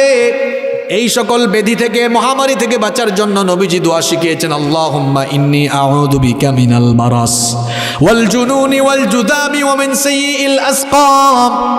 আবার নবীজির কিছু আমল আমি আপনাদেরকে শিখায়া যাই। নবীজি সকাল সন্ধ্যায় সুস্থ থাকার জন্য সকাল সন্ধ্যায় একটা দোয়া করতেন। এই দোয়াটা হয়তো আমরা অনেকে জানি না। নবীজি সকাল সন্ধ্যা একটা দোয়া নিয়মিত পড়তেন, আল্লাহুম্মা ইন্নী আসআলুকাল আফিয়াতা ফিদ দুনিয়া ওয়াল আখিরাহ। বলেন আল্লাহুম্মা, সবাই বলবেন না? আল্লাহুম্মা ইন্নী আসআলুকাল আফিয়া, আল্লাহুম্মা ইন্নী আসআলুকাল আফিয়া, আল্লাহুম্মা ইন্নী আসআলুকাল আফিয়া। সবার কি মুখস্থ হইছে? বলেন আল্লাহুম্মা ইন্নী আসআলুকাল আফিয়াতা ফিদ দুনিয়া ওয়াল আখিরাহ। আরেকটা আমল আমি আপনাদেরকে শিখিয়ে যাই। নবীজি বলেছেন এই দোয়াটা যারা সকাল সন্ধ্যায় পাঠ করবে, আল্লাহ সকল বালা মুসিবত থেকে তাকে হেফাজত করবেন। সুবহানাল্লাহ। খুব সুন্দর একটা দোয়া, সকাল সন্ধ্যায় এই দোয়াটা পড়বেন, দেখবেন আল্লাহ আপনাকে সব কিছু থেকে হেফাজত করবেন।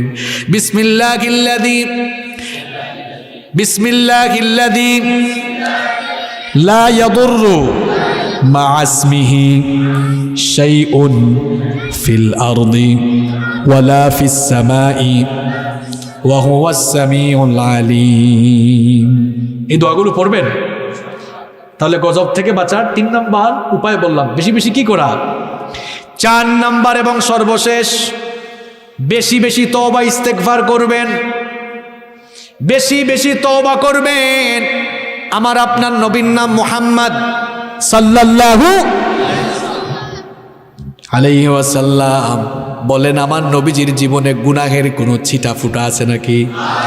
জন্ম থেকে নিয়ে ওফাত পর্যন্ত, নবুয়তের আগে নবুয়তের পরে গোটা জীবন তিনি মাসুম, গুনাহের কোনো ছিটা ফুটা নাই।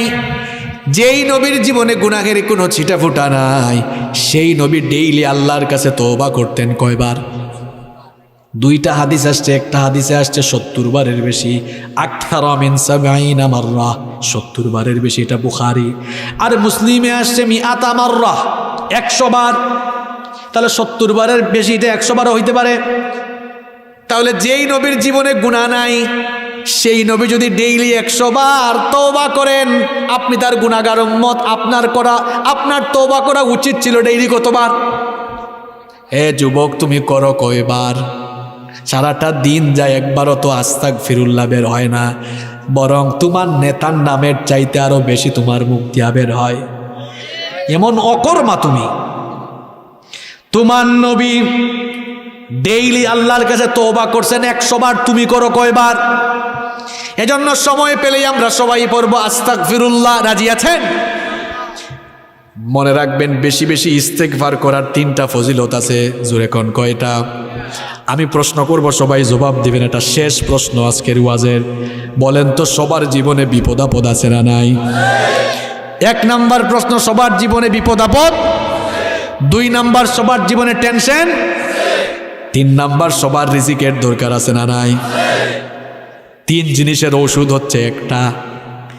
3 জিনিসের ঔষধ হচ্ছে, আবারও বলি, বলেন সবার জীবনে আপদ বিপদ কষ্ট দুঃখ আছে না নাই? 2 নাম্বার, সবার জীবনে টেনশন।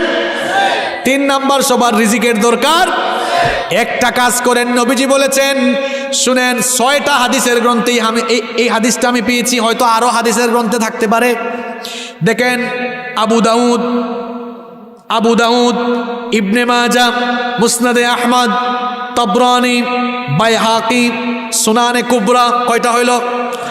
1 হাদিস 6 হাদিসের কিতাবে নবীজি বলেছেন, মাল্লাজিমাল ইস্তেগফার, যেই ব্যক্তি সব সময় ইস্তেগফারের সঙ্গে লেগে থাকে, অর্থাৎ যেই ব্যক্তি সব সময় ইস্তেগফার পড়ে, তওবা ইস্তেগফার করে, 1 নাম্বার, জাআলাল্লাহু লাহু মিন কুল্লি দিকিম মাখরাজা, নবীজি বলেছেন আল্লাহ তাকে সমস্ত বিপদ আপদ থেকে বাঁচায়া দিবেন, তার সকল সংকীর্ণতা দূর করে দিবেন কে? 2 নম্বর, নবীজি বলেছেন ওয়া মিন কুল্লি হাম্মিন ফারাজা, তার সকল টেনশন, তার যত দুশ্চিন্তা রয়েছে, ইস্তেগফারের আমলের সঙ্গে থাকলে আল্লাহ তার সকল দুশ্চিন্তা দূর করে দিবেন। 3 নাম্বার হলো ওয়ারাযাকাহু মিন হাইথু লা ইয়াহতাসিব। যেই রিজিকের টেনশন মানুষ করে, সে কল্পনা করবে না, ধারণা করবে না, এমন এমন জায়গা থেকে আল্লাহ তাকে রিজিক দিবেন। রিজিকের ব্যাপারটা এমন, আজ 11 জানুয়ারি ফটিকছড়ির এই রহমতপুরে এসে রাতের বেলা খাওয়া দাওয়া করবো, এটা আমি নিজেও জানতাম না। রিজিক কারে কয় দেখছেন? আগামীকাল সকালে আপনি হয়তো চিন্তা করছেন ঘরে নাস্তা খাবেন, এমনও হইতে পারে যে রাতের বেলায় এমন কোনো ঘটনা ঘটবে, নাস্তা আপনি ঢাকায় খাইতে পারেন। রিজিকের কথা আপনি জানেন না, জানেন কি? রাজ্জাক জানেন। এজন্য আল্লাহ বলেছেন বান্দা ইস্তেগফারের সঙ্গে থাক, দেখবে তুই চিন্তা করবি না, এমন এমন জায়গা থেকে তোর রিজিকের ব্যবস্থা আমি করে দিব। সুবহানাল্লাহ। 3 জিনিসের ঔষধ এক জায়গায় আছে। 1 নাম্বার বলেছি বিপদ আপদ দূর হবে, 2 নাম্বার টেনশন দূর হবে, 3 নাম্বার রিজিকের ব্যবস্থা হবে। কি করলে? তাহলে যুবকরা সময় পাইলে পড়বো আস্তাগফিরুল্লাহ। সবাই বলেন আস্তাগফিরুল্লাহ। এই যে মাহফিল শেষ করে বাড়িতে যাবেন, পড়বেন আস্তাগফিরুল্লাহ। পড়তে পারবেন? স্কুলে যাও, কলেজে, বিশ্ববিদ্যালয়ে যাও, যাওয়ার সময় আসার সময় পড়বা আস্তাগফিরুল্লাহ। বাসে বসে কিংবা আপনার নিজের গাড়িতে চড়ে ঢাকায় যাচ্ছেন, বসে আছেন, কি করবেন? আস্তাগফিরুল্লাহ পড়বেন তো সবাই। যত কথা বললাম, আল্লাহ আমাদেরকে আমল করার তৌফিক দান করেন। সমস্ত বিপদ আপদ গজব থেকে আল্লাহ আমাদেরকে বাঁচায় দেন।